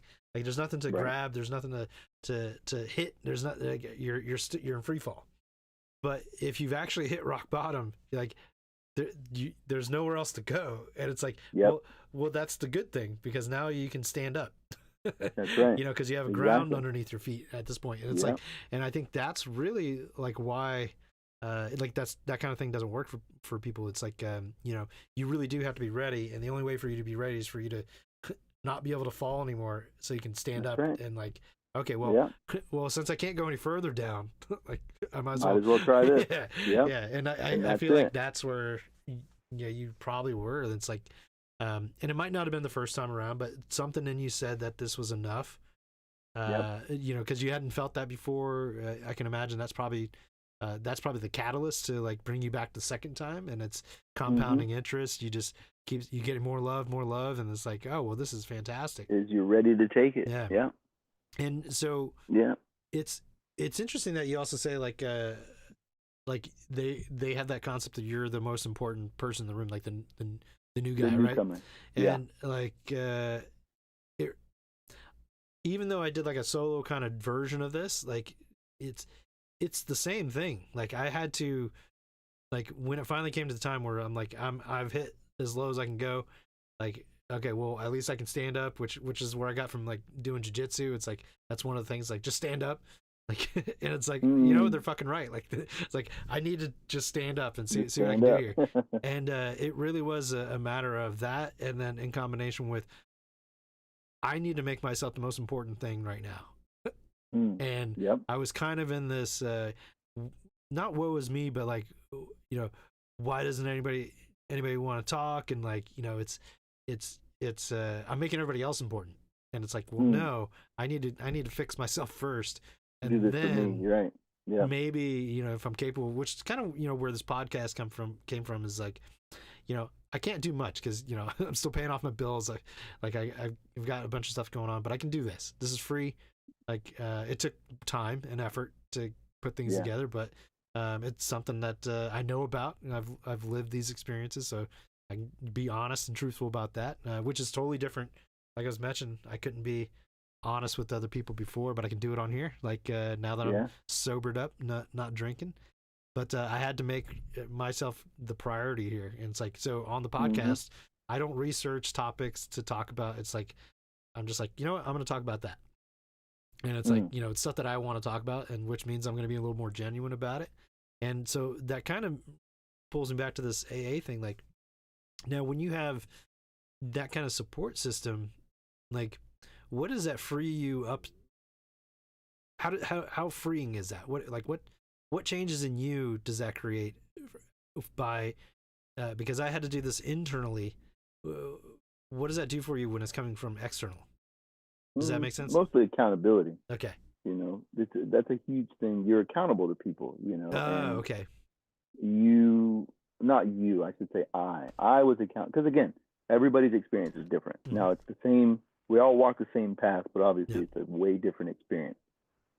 For me, I was accountable. I had been very secluded and like a loner. Mm-hmm. You know, it was all, you know, introverted to hell when I got there. And so I was forced to come out of my shell and be around people and meet new people, learn how to have real relationships. Like, that was a huge thing. Like, I had no idea how to be a friend, how to be a husband, how to be a father, how to be anything. You know, I thought I was doing a good job, and AA, you know, the steps of the program kind of, and the fellowship specifically, taught me how to be accountable. Hey, you know, somebody says, I'll see you next week. So, you know, there it is. Like, now I've got a commitment. So if I have commitment issues, that helps me with my commitment issues. Like, okay, I'll see you next week. And the funny thing is, when they didn't see me next week, they said something. Hey, I missed you last week. Where were you, man? It gave me these opportunities. You know, it gave me opportunities to be honest with others. You know, and the and you know, the fellowship part of it, just, it taught me how to be a human being. You know, alcohol stole my ability to be a human being. You know, I was a drinker. You know, I was a drunk. And most of the time when I wasn't drinking, I was white knuckling it. You know, I was just gritting and bearing the weight of the world until I could drink again. And being part of a fellowship just helped me come back out to the world. You know, like, this is how you talk to people. Looking people in the eyes, shaking people's hands, giving people hugs, you know, and like I said before, I met people that I never would have talked to. You know, my sponsor, you know, this guy I never in a million years would have ever associated with a guy like him. Nothing wrong. He's not a bad guy. It's just, we have nothing in common, like, outside of the program, you know. But what's funny is we have a lot in common. But when I saw him through the eyes of my drinking self, I thought we were totally different. But now, you know, totally, you know, just changed everything, man. It completely changed my perception of people. It's just crazy, you know. It's just insane. And that's where the fellowship part of the program is so important. You know, we always say, I can't have a meeting, but we can. You know, if I go to an AA meeting all by myself, it's just me. But if I go to an AA meeting and there's other people, now we got an AA meeting. You know, and when we say I can't get sober, but we can. You know, that's a lot of what we say, and there's so much emphasis on the fellowship, you know, and talking to other people, that it all boils down to accountability. You know, you become accountable to other people, and that's how it has worked for me. You know, just being accountable. And I get into a funk, man. What's crazy is I went a few years now of just barely getting by with it, just doing the bare minimum. And it shows, you know, over time, I start getting crazy. I'm not talking to anybody. I'm not doing anything. I'm just going to like one meeting a week, and I just start getting crazy, you know. And then I was like, oh shit, you know, other people have to point out to me, hey, dude, you're pretty crazy right now. Like, you're not making any sense. You know, it's like, fuck, now I got to go and get back out of my shell. You know, and again, that's where the fellowship helps, because by staying in the middle of the program with everybody, it's a lot harder to hide. You know, and that's where that, or for me, because I am by nature an introvert. I'm quiet. You know, I want to be alone. I don't want anybody to mess with me. I don't want anybody to see me. Just, you know, I want everybody to notice me, but not pay attention to me. Like, I need you to see me, but not pay attention to me, you know? Damn it. so yeah. I'm a walking contradiction. Right, exactly, you know? Egomaniac with an inferiority complex, you know? I know what you mean, because, like, I mean, in a way, like, our you know, maybe not Matt, but most of us, I think, are probably, like, you know, in that realm of pretty introverted in the sense that we like to do things on our own. I mean, that's I'm assuming that's why I keep jumping around from place to place, and, like, you keep moving to other countries and, like, just exploring. Maybe I'm just, like, I'm looking for something. I don't know what I'm looking for. that could be it The too. adventure. But, yeah, which I've certainly had. But you know, drinking didn't help me, or you know, like you said, it took away my memory of that. Right. And a lot of my memory is attached to drinking. And yeah, you know, you know, there's good times. You know, there's certainly the stories. So I was on this chaplain's journey, which is this is why it's fucked up, is because you know I'm on the chaplain's trip, and we go to France. We go to so we're going to Normandy to see the beaches and all that stuff, and you know give our respects. But meanwhile, you know, the night before, so we get into France, and then you know, we get our hotels, and then we decide to go out that night before we go to Normandy. And I remember, so we met these French girls, and we're getting hammered, drunk, and I got so fucking drunk that I was like still basically drunk the next day, like when we got on the bus. And then because we're on the bus, you know, you get that kind of movement going. Yeah. And I start getting sick. And I'm sitting in the aisle seat, so like I can't get to the window like the old school days. Yeah, and all I've got is this bottle of water, you know, this size, like. And I think for some reason, because I drank all the water because I felt that bad, that I can get my puke into this bottle. In a little hole. Yeah, dude. And all it did was go straight out through the sides, all over like everybody next to me, dude. And then like it wasn't like all, but it was enough to where like it yeah, like I felt like shit. Nice little spray. Yeah, and then like I was able to hold it in for long enough for me to get to the bathroom. Puked all into the bathroom. They had to clean it before we get back in there. No. Yeah, and then like, you know, and then we finally get to the beach, and like I feel, because I've thrown up, I like feel better. But you know, I'm like exhausted at this point, and we haven't done anything yet. And cold sweat. Yeah, well, it's a funny story like that, but the memory that it kind of taints here is my friend that went with us there. This was the first beach he had ever seen. Oh wow! Like in the world, like, and like us being, you know, Florida, like the beaches everywhere, like, you know, right. I took that for granted, and like I just, now looking back, I'm like, wow, that was a really like big moment for him. I got the picture of him like you know, oh, I'm at the beach, you know. It's like, yeah. But to see like Normandy is like the first beach you get to see, like what a pretty cool. Yeah, what a way to see the ocean. And but yeah, it's like powerful, drinking's attached to it, and you know, kind of taints that. So there's a lot of that kind of a problem with it. But with like, so you have like this community thing, which I think for what I was thinking about was how that accountability from outside yourself, it does work in a lot of different scenarios. So for example, for me, it works a lot better when like I'm in like my job or something, that I have other people that rely on me. So if I'm like, anytime I've been in a managerial position, I always did much better than I normally would as an employee, because you know, my employees rely on me at that point.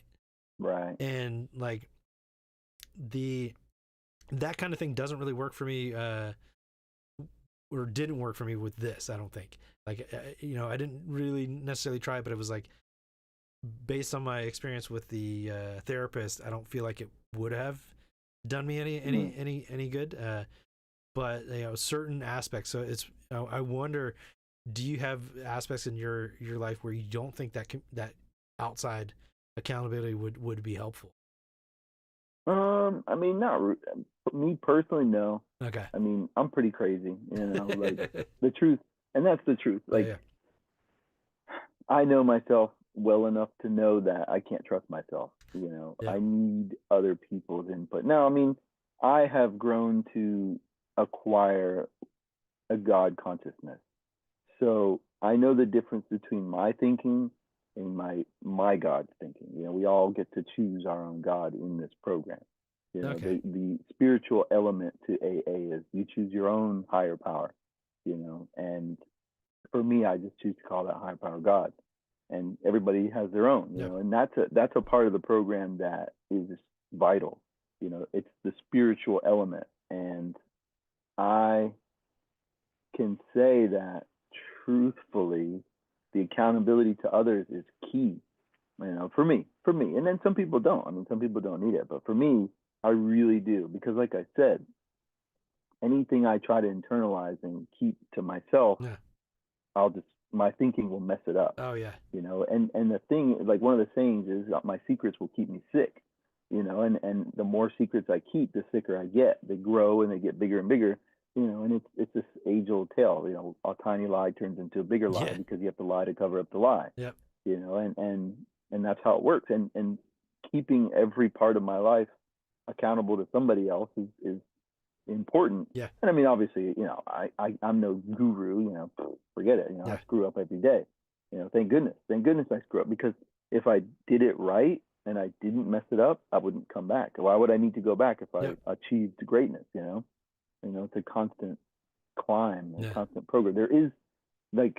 For me, there is no destination. And the program taught me there is no destination. Like, there is no end goal. And people will always say, like, well, how long do you need to go to meetings? Until I want to go to them, because then once you want to go to them, you want to go to them, keep going until you want to go, and then you want to go, and that's kind of how it works. And there is no cure. Like, the cure is continual. And there's a debate with that, like, recovered versus recovering, and different people have different opinions. Like, some people say, I do recover. I'm done.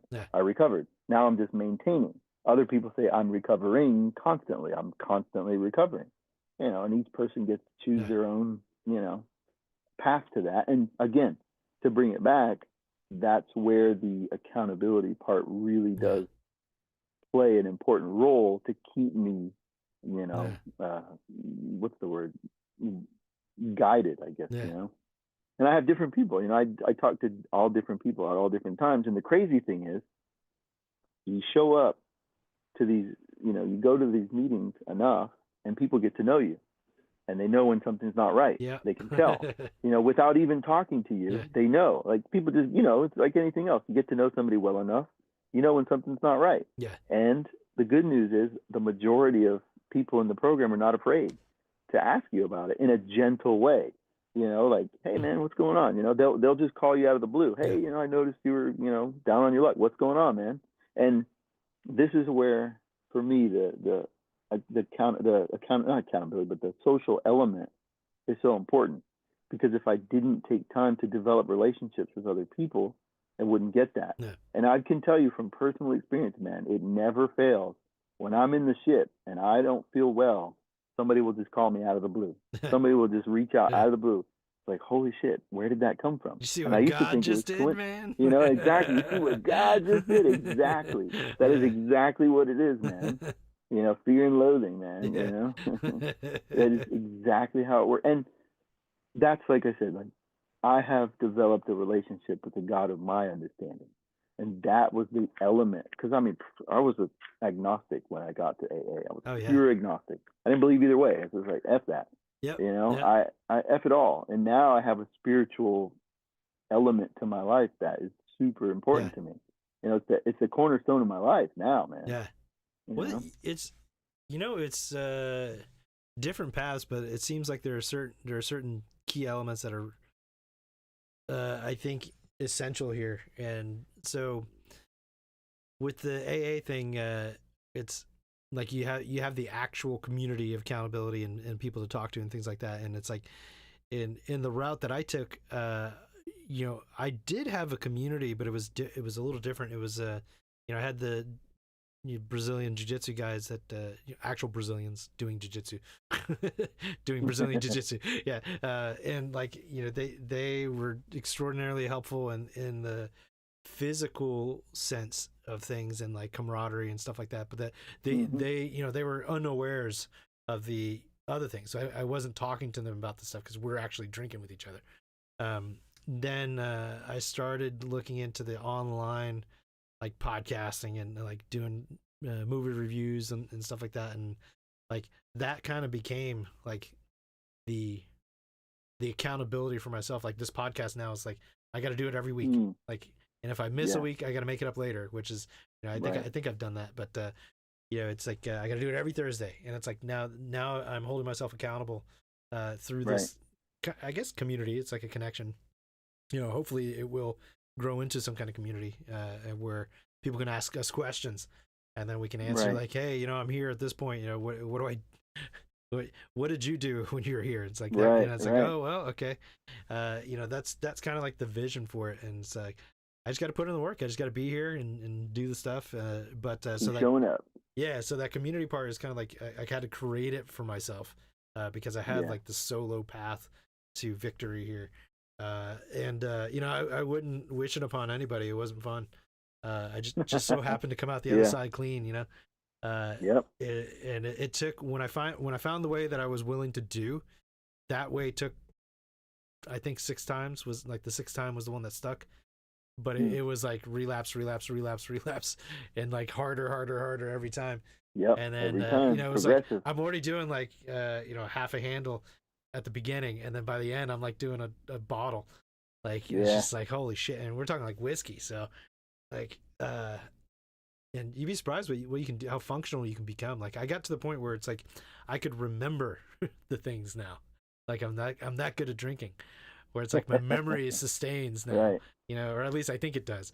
Because you were talking about, it's like, I don't know if this actually happened, but this is my memory of it, right? This is how I remember it, right? Yeah. So it's like, but like that got a lot clearer the further along I went. Like the more I could drink, the more I could remember. It was weird. Yeah. And I wanted to ask you because like when I when I finally like stopped, I noticed like time was different.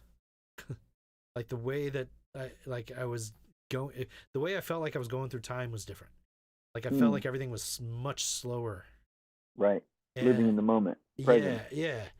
And you're also talking about the spirituality thing. So I do think that is certainly a really important part of it because like I was looking inward for that kind of thing, but I am to the point where it's like I don't know what it is, but there is something connected here. Like and so I'm kind of in that like explorative thing where I'm like not necessarily trying to find the thing, but like reading everybody's versions of the thing. Reading Bibles, reading meditative books, and like seeing what everybody thinks about it, and seeing if I can figure out my version of it. So you're talking about everybody has their own version. But so that helped out a lot. But like I noticed a severe like slowing down of time, where it's like I could actually focus on things, and then like doing my chores, like and this is probably me because I'm drinking and I'm doing my chores, and so I'm like wasting time there. So it would take me like right. the whole weekend to do chores. And now I get them all of the chores done in like 3 hours, and it's like you're done. And then I'm like, now what do I do? So but it's like I notice like I don't know if I'm sure it's because I have more time, but I think it's not. I don't think it's necessarily that. I think it's more I have more clarity of time. So I don't know how did that affect you there? Yeah, that's the same. Just being present.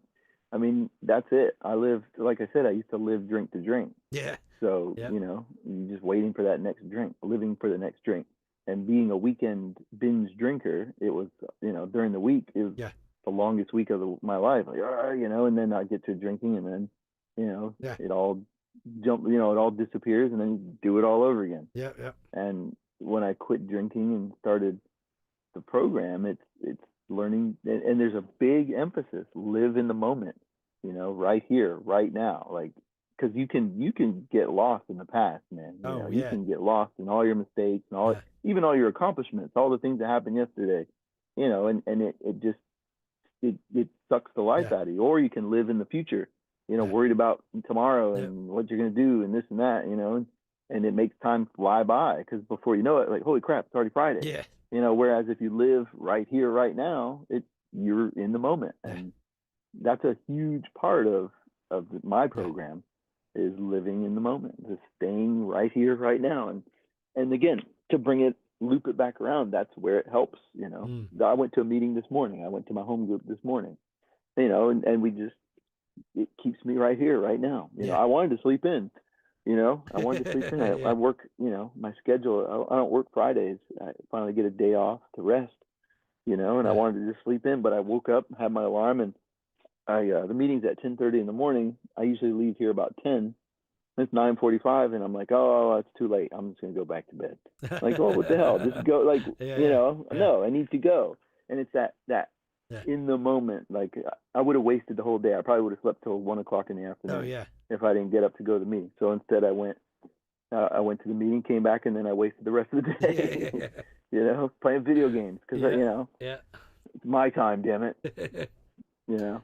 But anyway, yeah, living in the moment. Like the program really taught me how to live right here, right now, and enjoy every moment I got. Because you know, dude, you don't have many. Well, you just don't, man.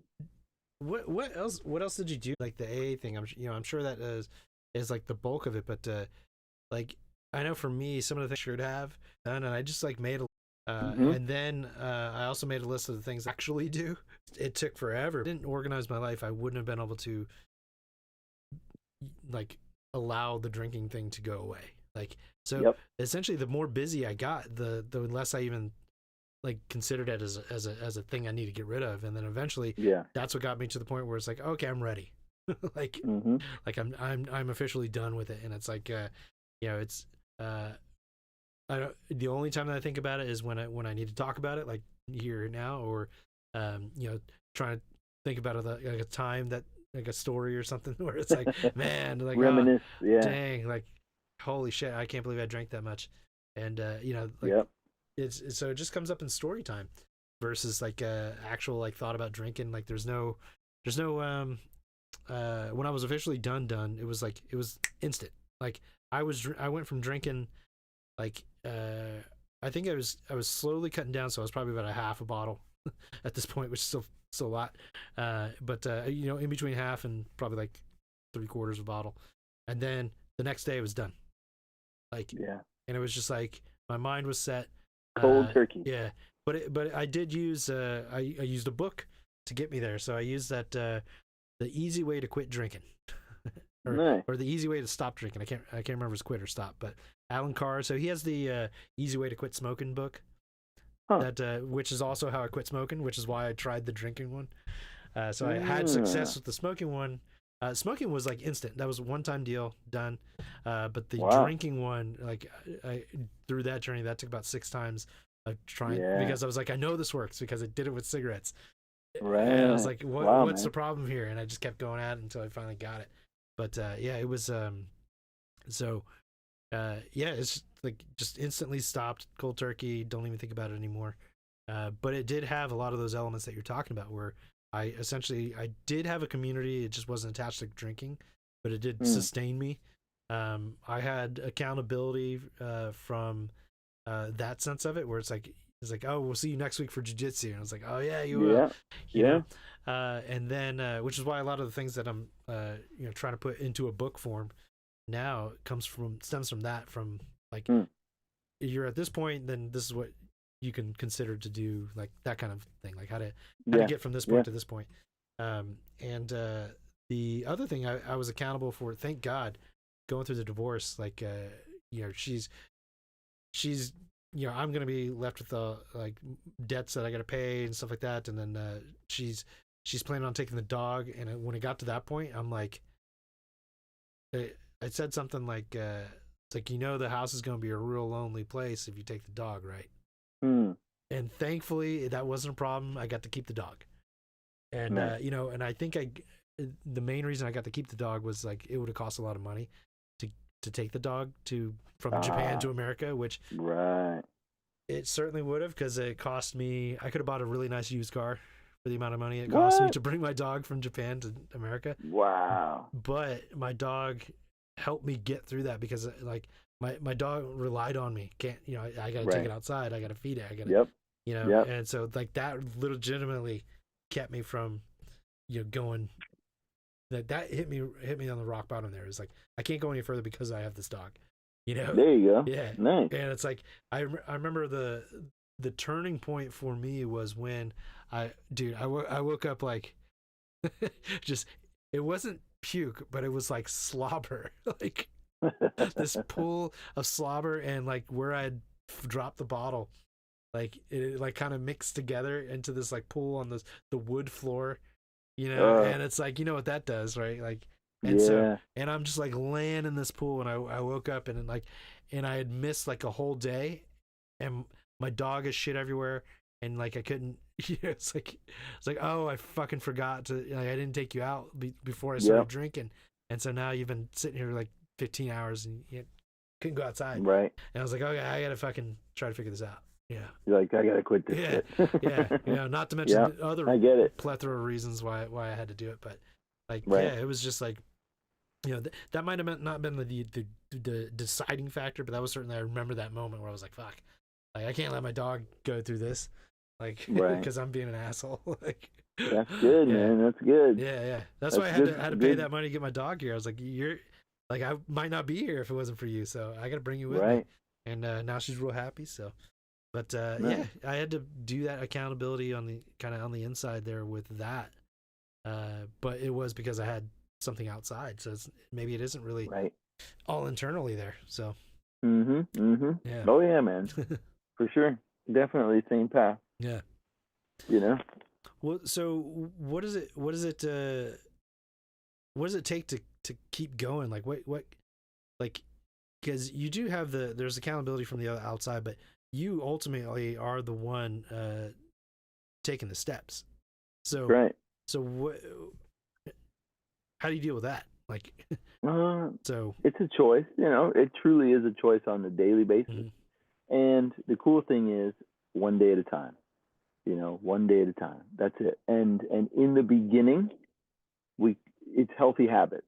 Okay. So the coolest thing for me with the way my sobriety works is my feet are no longer crazy.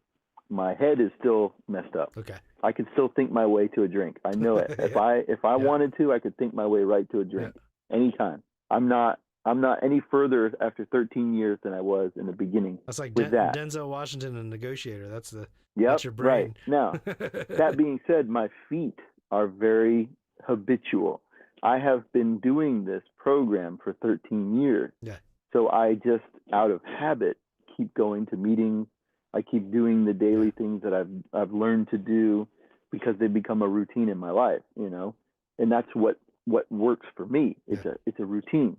It's a habit. Now, that being said, there's a difference between just checking it off a list. Yeah. So like, I'm not just checking these things off a list. I'm, it's like taking a medication every day. It's a thing that does something for me, so long as I give it what I'm supposed to. You know what I mean? Like, I have to actually take the medicine. Yeah. Like daily prayer is important to me. Going to meetings is important to me. These are things that I do on a daily basis. Talking to other alcoholics. I don't do it every day, but most days I try to talk to other alcoholics. Surrounding myself with things that are of my recovery. That's how I've sustained it. And I've also learned not to measure the success of my sobriety on the things I have in my life. My relationship with my wife, my relationship with my children, my career, my bank account, my toys that I have. None of those things are a direct indication of my sobriety. None of them. None of those things have anything to do with it, because I was taught early on that any one of those things could be gone tomorrow with no results from my drinking. Oh yeah. I could lose my wife and my children tragically, and that could have nothing to do with my drinking. So if I put too much emphasis on having these things because I'm sober, when they're gone, I might as well get drunk, and that was taught to me very early on. And I continually keep that part of me saying, like, the most important thing in my life is my sobriety. Well, God is number one, then my sobriety. My relationship with my higher power, or my God, is number one. Number two is my sobriety, and then number three is my family, and that's the order. Because, like I said, like I have to know that no matter what happens, because and that's what's cool. Again, not to bring it back to the fellowship, but that's what's really cool about the fellowship. If you stick around long enough, you'll see everybody go through everything. I know people who've lost children and they're still sober. I know people who've lost loved ones and they're still sober. Yeah. I know people who've been arrested and they're still sober, gone bankrupt and they're still sober, and it's because their sobriety is more important than that. And And it's profound. You know, when you see that and you experience from an outside perspective and you watch somebody walk through that, it makes it different for you. You know, my problems are small. And when I have a problem, I start feeling like a shithead. I remember these people and I'm like, well, if so-and-so can get through that, why am I bitching about a stubbed toe? Yeah. You know, why am I bitching that I can't pay this bill right now? Or, you know, why am I upset about this? Like, so-and-so went through that. Like, who the hell do I think I am? Like, you know, and it's,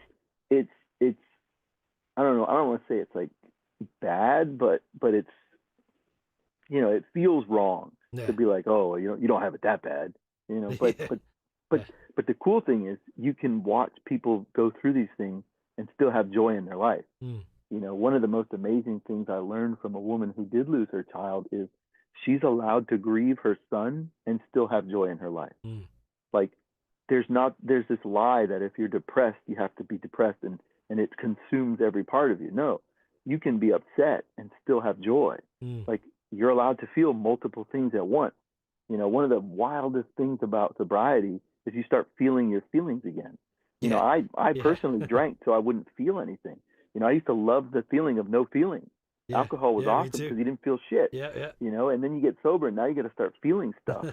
You know, and the coolest part was, like I said, like learning to feel multiple things at once. Like if I'm going through something difficult, I can be upset but still have joy about my sobriety. I can still be joyous. I can still find joy in spite of, you know, the negative things. And that, again, that takes practice. It takes exercise. It takes, you know, prayer and different things that I've incorporated into my life over the years.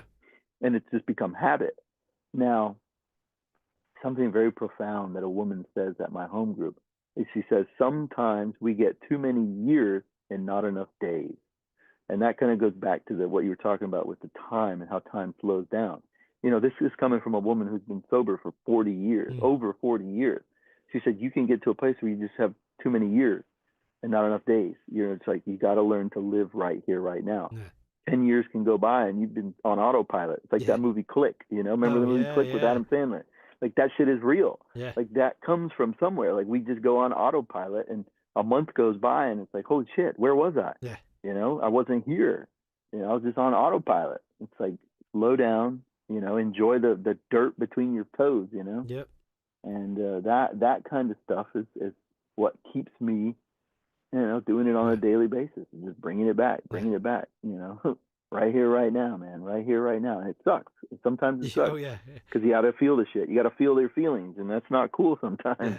You know, especially when you're being a bitch about something. It's your fault. You know, I'm just being a bitch. You know, I just recently started exercising again because that was early on in my sobriety. I started running. You know, because I needed something. I had to put something in place of alcohol. So I'm not drinking anymore. So I'm running all the time. And I just recently got back to it. You know, I'm not running yet, but I'm starting exercising and doing that shit. Mostly because I work in a hospital. And I see what happens if I don't work out. Like, it's like, oh shit, you know, I better take care of myself now because 20, 30 years from now, it's going to be a lot harder. Guy's got no knees. You know? Like, guy's got no legs. Yeah, I got no legs, you know. So anyway, Is that kids? It's a routine. Yeah, that's right. Oh shit, you remember it. I got no legs. That's funny. That was a messed up ass movie. Oh yeah. Jesus, talk about that would never fly today. That would never fly. But they should make people watch that though. Hell yeah, man. That shit was wild. And we were watching that when we were kids. Like the movie Kids was fucked up and we were watching when we were kids. Oh man. Like holy shit. Yeah, because that was like middle school or something, right? Yeah, man. Yeah. Had to like sneak it. They couldn't even go to it. NC-17. Yeah. Like you had to be 17 to watch it. They like bootleg it. Yeah. Oh, shit's crazy, man. Man. But yeah, it's a good life today, man. I can't complain. Yeah. I really can't. Well, is there any kind of like meditation? Is that involved at all with AA or? Yeah. Prayer and meditation is a key element to the steps. Yeah. Okay, because that was a big thing for me as well, and so I initially did it because I started doing it because there's this like in jiu-jitsu, it's really helpful to like the breathing part of it. So you know, when you first start doing jiu-jitsu, you're huffing and puffing, you're trying to force everything basically because you don't you don't know anything, and all you have is your instincts, and your instincts are wrong. Yeah. Know? And so, you go in there with whatever physical force you have, and then later, as you start learning stuff, you start hopefully you start backing off a little bit with the trying to use power, and then you start focusing on like being limber.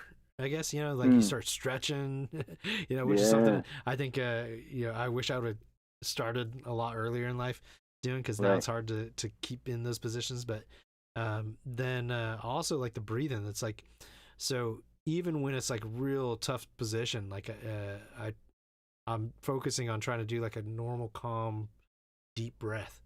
And it's like it slows everything down, and it's like even though I'm in a bad spot, it's like, well, I'm just gonna breathe through it. And that's kind of why I started doing meditation. And then it got into like the mental part of it, where it's like, oh, okay, it's not just the breathing here. Like there's a lot going on here, and there's not that foo-foo. There's some stuff to this. Yeah. And then I got into like I've only done it a couple times, but like float tanks and stuff, that kind of stuff, which is awesome. Actually, I'm doing one tomorrow. But like just thinking is now that and at the time I was drinking a lot, so I wasn't thinking that much. But now I'm still doing the meditation like daily, and so it's just a lot of thinking going on. And so I get to walk my dog, so I get to go.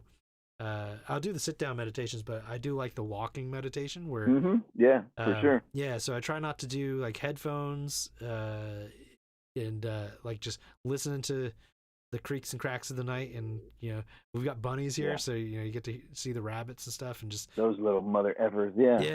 And it's just kind of like I'm not doing anything. I'm just like, things are happening, and I'm paying attention to them. That's it. Right. And you're just existing. Yeah, and that's been really, really helpful for like I found like probably about, if I go on a walk, it's probably about a good 10 to 15 minutes in, there'll be like a minute or a half, like 2 minutes, somewhere around there, time where it's like I was kind of like not out of my body, but like just I was so on autopilot that I lost time for a second there. And then you kind of and it like rushes back, and you're like, oh, you're like, what have I been doing? Like, like, and that's kind of like, I feel like that's the moment that I'm looking for when I'm meditating. It's like that moment where it's just like, I'm just letting it all go.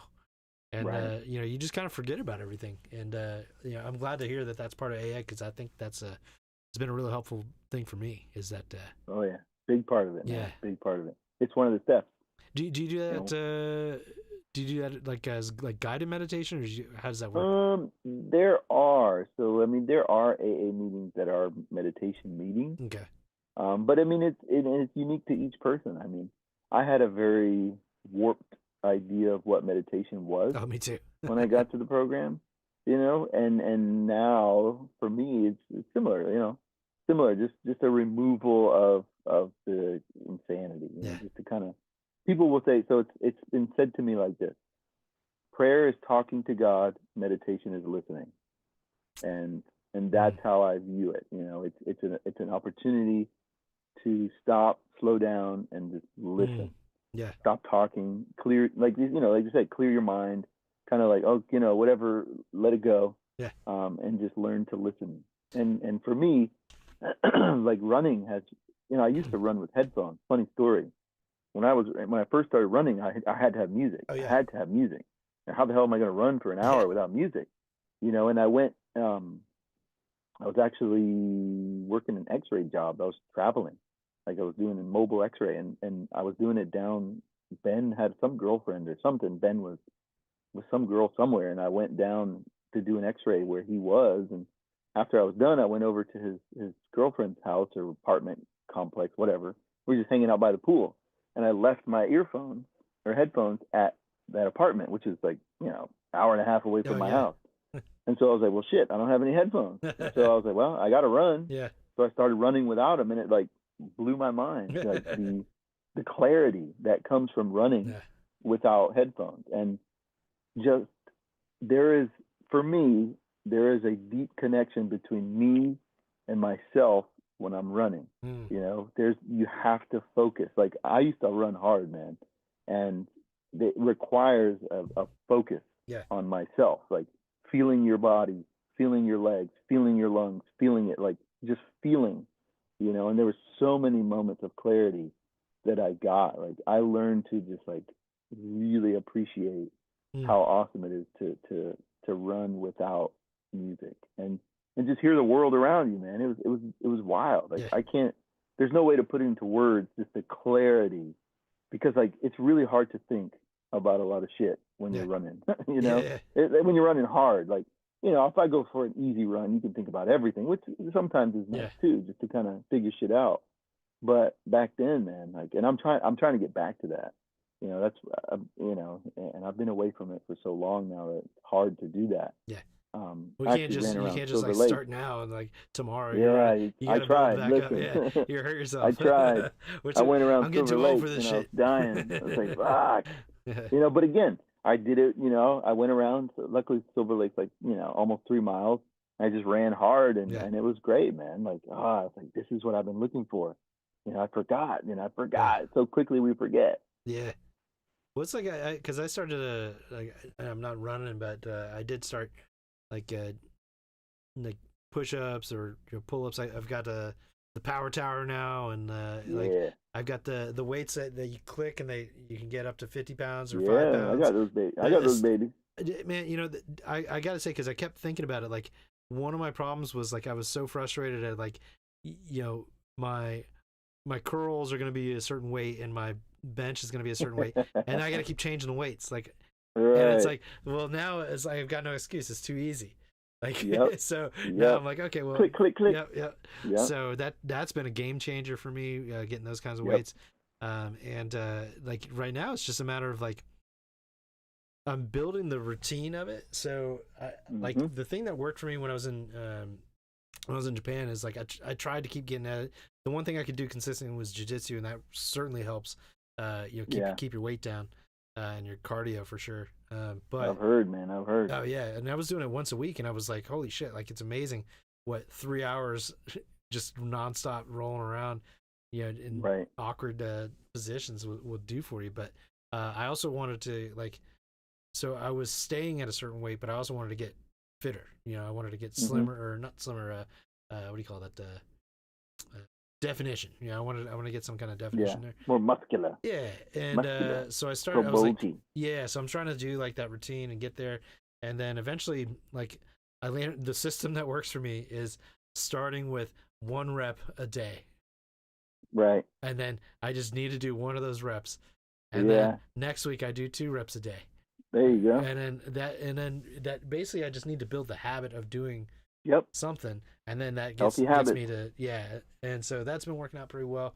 And then I realized because I'm older, you don't, the time between doesn't last as long, and so now I'm like, all right, well, I need to figure out what's amino acid, like all those things that I didn't need before when I was younger. Listen, dude, what I would give for 20 years off. Oh man, like to be 20 again, man. Seriously, I wasn't like I can probably be bigger now because I hold weight easier, but like I was certainly a lot more fit and strong back then. So you just recover faster. That's the thing. Yeah. Well, also just drinking too. Recovery is so different now. The amount of drinking that I did, but never gained any weight was incredible. Right. Like now you're like, yeah, crazy, man.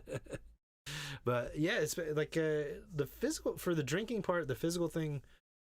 I don't think was as important initially, but I think it was important once I got started. Right. You know what I mean? So I think that it was more of a mental thing that had to be not broken through, I guess, like not broken, but like you had to get through that wall first, and then I could focus on the physical part of it afterwards. But I don't necessarily think that's definitely the way for everybody, but that was the way for me. I had to do the mental thing first, then the physical. I think other people can do the physical, then the mental, but everybody's for me, I had to go that direction. I had to cut the world off. Like I stopped looking at the news, everything, like anything news. So like Facebook feeds. Oh, dude, that was ridiculous. I got off of Facebook because I didn't want to hear other people's news. Right. It was just like I just cut the world off for a long time, and then just got to work essentially. So smart, man. Yeah. Well, that's the mailman. Yeah, the mailman, right? So now that you've been doing it for a long time, like, so let's say, let's say I send you a text, like I did, so many years ago, that doesn't break through. But let's say I send that text to you now, like, how do you stop drinking? Like, what do you? Oh, man. What would you say to somebody that's at this point where they're willing to say it to somebody else? You know what I mean? Somebody asked, because they're ready at that point, right? Right. So the cool thing about that is when we talk about that is when somebody's ready to stop drinking, there's nothing I can say that will stop them from not drinking. Right. Okay. You see what I'm saying? Yeah, and there's nothing I can say that will get them to drink. If they don't want to drink, nothing I say will make them drink. Yeah. If they do want to drink, nothing I say will make them stop. We're gonna kill this baby if you don't drink. Like, sorry, man. Right. Like, all right, nope. I'm done. So the cool thing, and I mean, I had to learn that lesson the hard way, like most things. And when somebody is truly ready, if they come to me, and that's how it is. Like I said, it's attraction, not promotion. Yeah. Like, I don't go to people who I see and I'm like, you need to quit drinking. You're an alcoholic. I'll let them come to me. We say it in AA. I'm a walking big book. The AA big book is kind of our guide, if you will. Kind of, I don't want to say it's the Bible, but it's the AA, step book, basically. Yeah. And by being a walking big book, or an example of how the program works, people who are suffering in their alcoholism see the non-drinker and they are attracted to that. I want that. I want to be like you. I want to be happy and not drunk. So then when they do reach out, there's a couple different things. Like, first things first, let's go to a meeting. That's usually the first thing I do. I'll call the person, hey, let's start talking, and I don't want to say feel them out, but our 12th step basically says when the hand of AA reaches out, we reach back. So when somebody reaches out for help, my job as an alcoholic is to reach out and help that person in whatever way. So if the person is drunk when they're talking to me, the first thing is, when you're sober, call me back. Like, I can't help you if you're drunk. Like, I'll talk to you, but there's nothing I can do to help you. Like, when you're sober, call me tomorrow, and then we'll talk. And that's a hard lesson, because we want to try to fix people, but I don't fix people. That's God's job. I am just a conduit for God to help that person. And typically, if somebody reaches out, say, hey, I'll just talk to them. Just level with them, be real with them. I won't really do anything else. And a lot of people just want to talk. You just let them talk. Like, okay, cool, man. What's up? Hey, shoot shit, whatever. And then once they ask me the questions, I answer them easily. Like, first things first, let's go to a meeting. Do you have meetings around you? Go to a meeting. There's, like, the cool thing about AA is it's everywhere. Like, everywhere, everywhere, all over the world. I went to Florence, Italy, and I went to a meeting in Florence. It was an English speaking. We had to take a train 3 hours to get there, but we did, and we went to a meeting, and it was there, and it was just like every other meeting I've ever been to. AA was designed to be the same no matter where you go in the world, and it is. And that's always my suggestion: go to an AA meeting. Go in there, and you'll meet other people who can really help you. And it depends too on who it is. Like, unfortunately, with friends and family, it's difficult, because those are people, they're friends and family. It's a lot harder to help your friends and help your family than it is to help a stranger, because strangers don't expect anything from you. Family and friends, there's an unspoken expectation, I guess you can say. I mean, it doesn't mean it can't happen. It can't happen, but I'm too close to that person. I'm too attached to that person. I'll form a certain expectation or whatever you want to put on myself, so that when this person can't do it or it doesn't do it, it hurts me. And I hate to say it this way, but the most important thing about helping others is it helps me. The only way to keep something is to give it away. And that's how this program works. To keep my sobriety, I have to give it away. Teach what I've been taught. And I can tell you that I don't say, or I try not to say or do or suggest anything that wasn't done for me or that I haven't done. Like, I can't tell somebody to do something that I didn't do or go through, So, and I mean, there's things called 12-step calls. There's actually, within AA, there's what's called an inner group. So within a city like this, we have many different meetings. And then all those meetings have a central office that doesn't govern, but kind of manages all those offices. It's called a group conscience. So each group has the ability to come up with the way they want to run their meetings. Now, there are some guidelines to how you do it, but you have a lot of freedom in how you want to format that group. And so all those groups collectively have another group that is a central group. And that central group has a area, you know what I mean? Like almost like a government, but not a government, because there is no governing body. More like a franchise then. Almost. Yes, but no. Like, it's weird because there's no leaders. Nobody's in charge. This is like Fight Club then. Like, yeah, basically like Fight Club. Yep, exactly. Like there's no Tyler Durden. There's just the groups, and each group has one focus. Our primary purpose is to stay sober and help other people get sober. That's it. That's all our primary purpose. That's it. So I would say to that person, hey, this is how it worked for me. Yeah.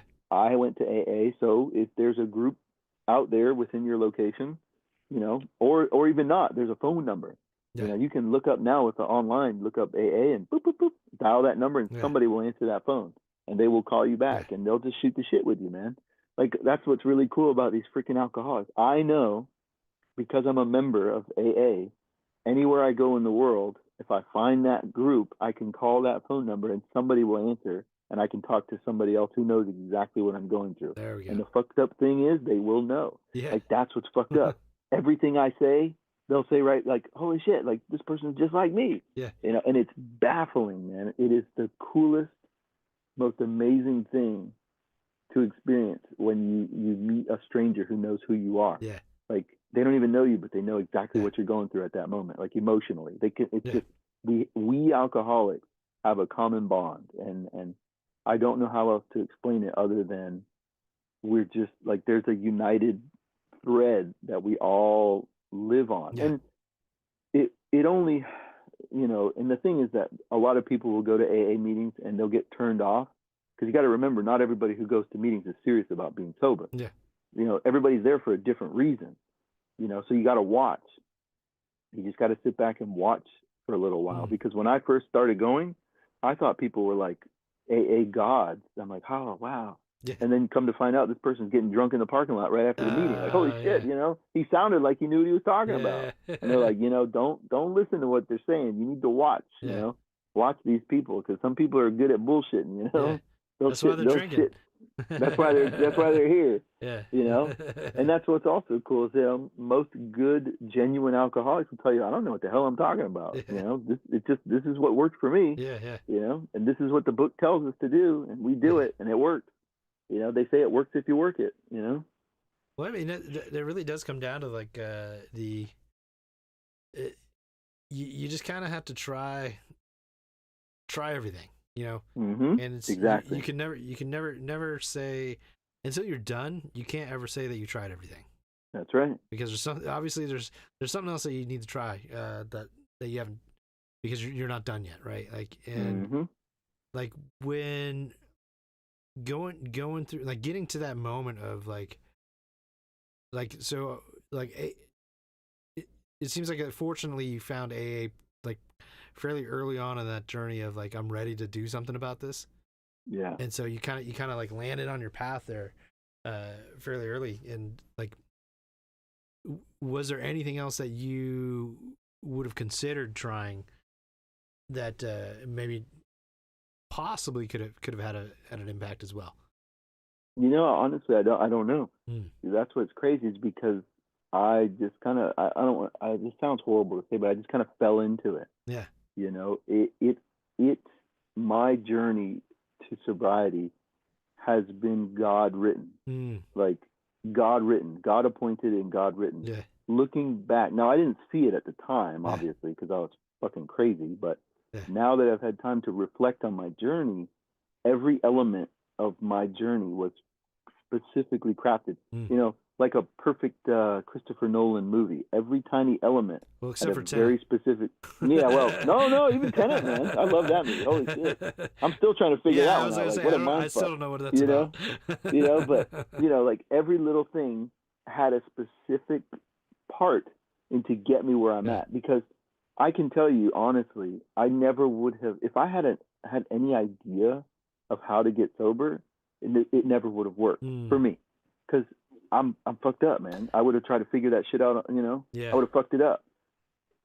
I just fell into the program, and I just, like, honestly, and it sounds terrible to say it, but I just wanted to fit in, man. Like, I felt so alone. I felt so lost. I just wanted somewhere where I fit in. So I showed up to these meetings, and everybody made me feel so good. I was like, yeah. I didn't even give a shit about not drinking at this point. I just fit in. I got these people that want to talk to me. They're smiling at me. They're glad to see me. Give me donuts, you know, wanting to spend time with me. It felt good. You know, my wife hates my guts. My life is falling apart. I lost my house and all my shit. I'm sleeping on the couch in my parents' house. You know, so I was just happy to have a group of people who actually wanted to see me for a change. And I mean, that was the truth. Like, I didn't go there to stop drinking. I didn't. You know, I can't say that because that's not my journey. But having stuck around and listening to what they started saying, I realized I really got to stop drinking. Like, I really have the same problem. Like, because I didn't think I was an alcoholic. Like, I only drank on the weekends. You know, what the fuck? I still got my job. I didn't lose my job, you know. Like, not to say it negatively, but I wasn't drinking, you know, a gallon of vodka every night. I was just drinking some beers on the weekend. That's the way I saw it. Yeah, it's totally cool, but, man. but that wasn't what was true. I was in denial. Once I finally actually looked at the truth about what I was doing, I was fucked up. You know, you don't drink and drive in a company van and do, you know, smoke fake weed and fucking nod off, you know. That's not normal, you know. Like, that ain't normal. Drinking out of beer, like I said, drinking beer out of a styrofoam cup, that's not normal. Yeah, you're getting into that's pretty fucked up. You're getting into, you know, watching NASCAR territory there. You know, like, listen, this isn't normal drinking, man, you know. You know, abandoning all hope just to get a beer, that's not normal. You know, not being able to function in public unless you're wasted, that's not normal. Well, even, you know, but again, I had to see that, and I never would have thought it. Never. We got to be sober for a second to see it too. You got to be sober, right? I only saw it through drunk eyes, man. And when I wasn't drunk, I wanted to be drunk. Yep. And well, that's another commonality with the book that I use. Like, you have to follow the rules of the book, right? And they set those out. And one of those rules is whenever you're doing the thing, like reading the book, and you know, you need to be sober. Like, you can't be drunk. Right. And that's certainly how I failed the first time. Was I'm like drinking, like, got a drink in my hand, you know, sipping on it. I'm like, good stuff. Good stuff. Oh, right, he's right. He's totally right here. I got it. Yeah. But it's you, and sure enough, you know, I followed the rules in the book and went step by step, and it's because I knew that it was successful in the sense of, like, the smoking thing. I was shocked at how easy that was. And it's such a dumb name for the book, but it's so perfect. You know, easy way to blah, blah, blah. And it kind of, like you said, like, you fell into it. Like, I did the smoking thing and it worked. I wasn't quite ready to quit drinking, but when I was, it popped up in the recommendations feed in my Audible. And I'm like, oh, there's an alcohol one. And I was like, you know what? I'm going to give it a shot. And then that's why, you know, I'm still drinking while I'm reading it. But, you know, it's like, or listening to it, I should say. So that's another thing. It's like I did the listening version versus the. So when I would go on my walks, I'd have that. But that was another commonality that I saw was, like, you do need to be sober while you're doing the thing. It does help. So and it's kind of, I wonder if it's like because we were talking about, like, it's not you, like, you're not that's not you, that's not the same person when you're drinking, like, in that, like in the book they call it, like, there's the little monster and there's the big monster, right? Like, and you gotta, one of them is, like, the media and, like, how they represent alcohol, and then the other one is the you version, right? Like, so but I think with that kind of what would you say, like,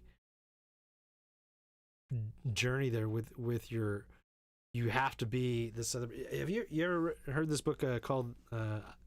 It's got a longer name, but it's basically Byron Kelly, I think is her name, but it's called The Work. Okay, so basically, so she, I don't remember her full story, but she was in a bad way, and then, like, she had a family and all these things, and what got her out of her funk was what she calls the work, like doing the work. And essentially it's like she'll have these things in her book where she's talking to somebody else and they're talking about their problems. Like it's like, oh, my wife's she doesn't cook food for me when I come home, and it's I the dinner's not ready, the house isn't clean, and she's like, all right, well, how does that make you feel, and that kind of stuff. And then eventually the story comes out, and then she goes, okay, now turn it around. And then basically the concept is, well, I expect the dinner to be ready, I expect the house to be clean. Right. What am I doing about that?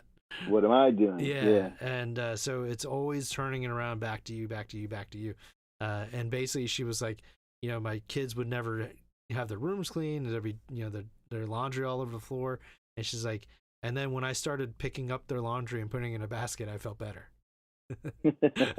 She's like, I met my expectation.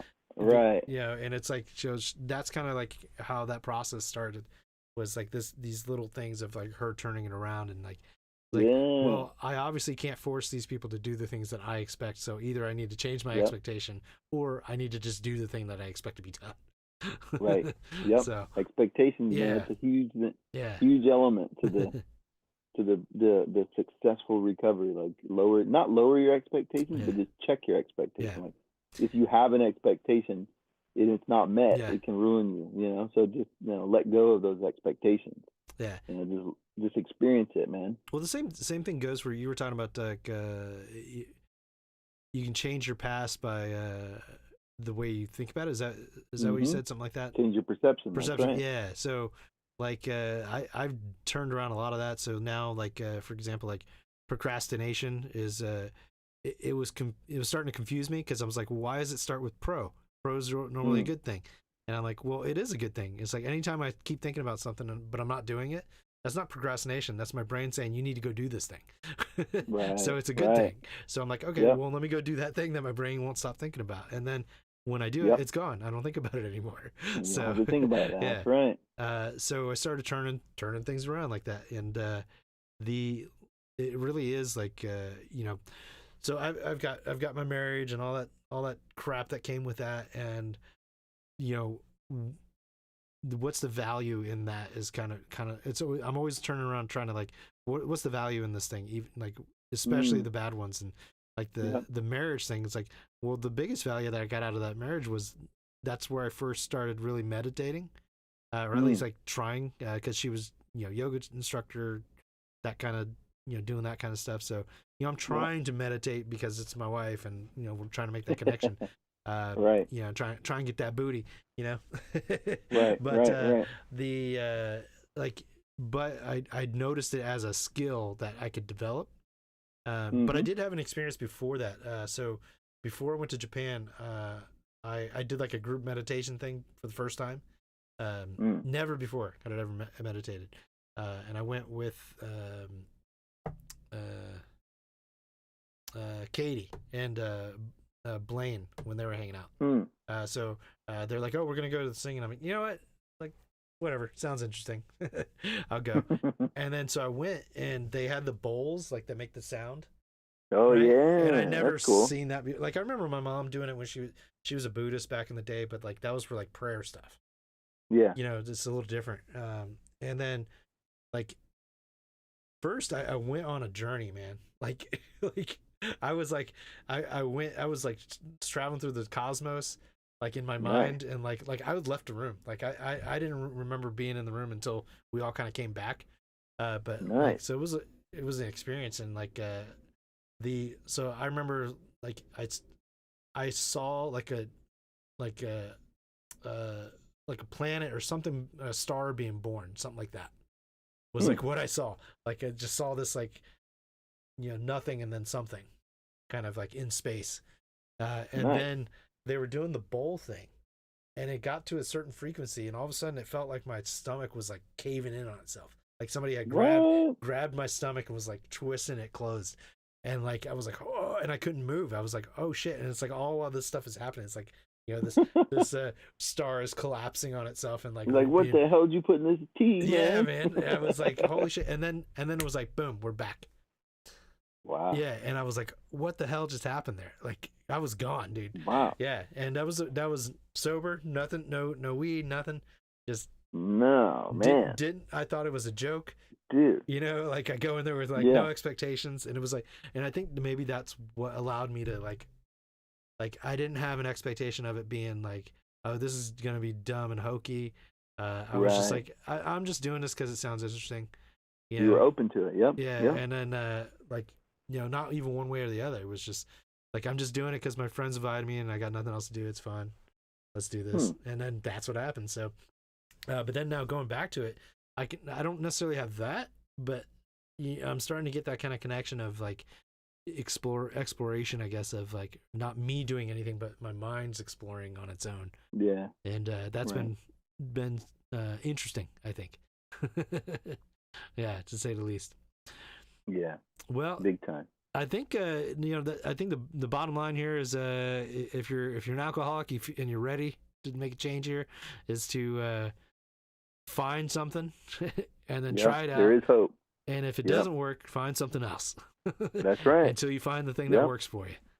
The way it was said to me is examine it in the light of your own experience. Yeah, that's a good way to put that there. Don't listen to what anybody else says. Go do it. Try it. Yep. If it works for you, it works. If it doesn't, you can say it doesn't and find the next thing. Yeah. Examine in the light of your own experience.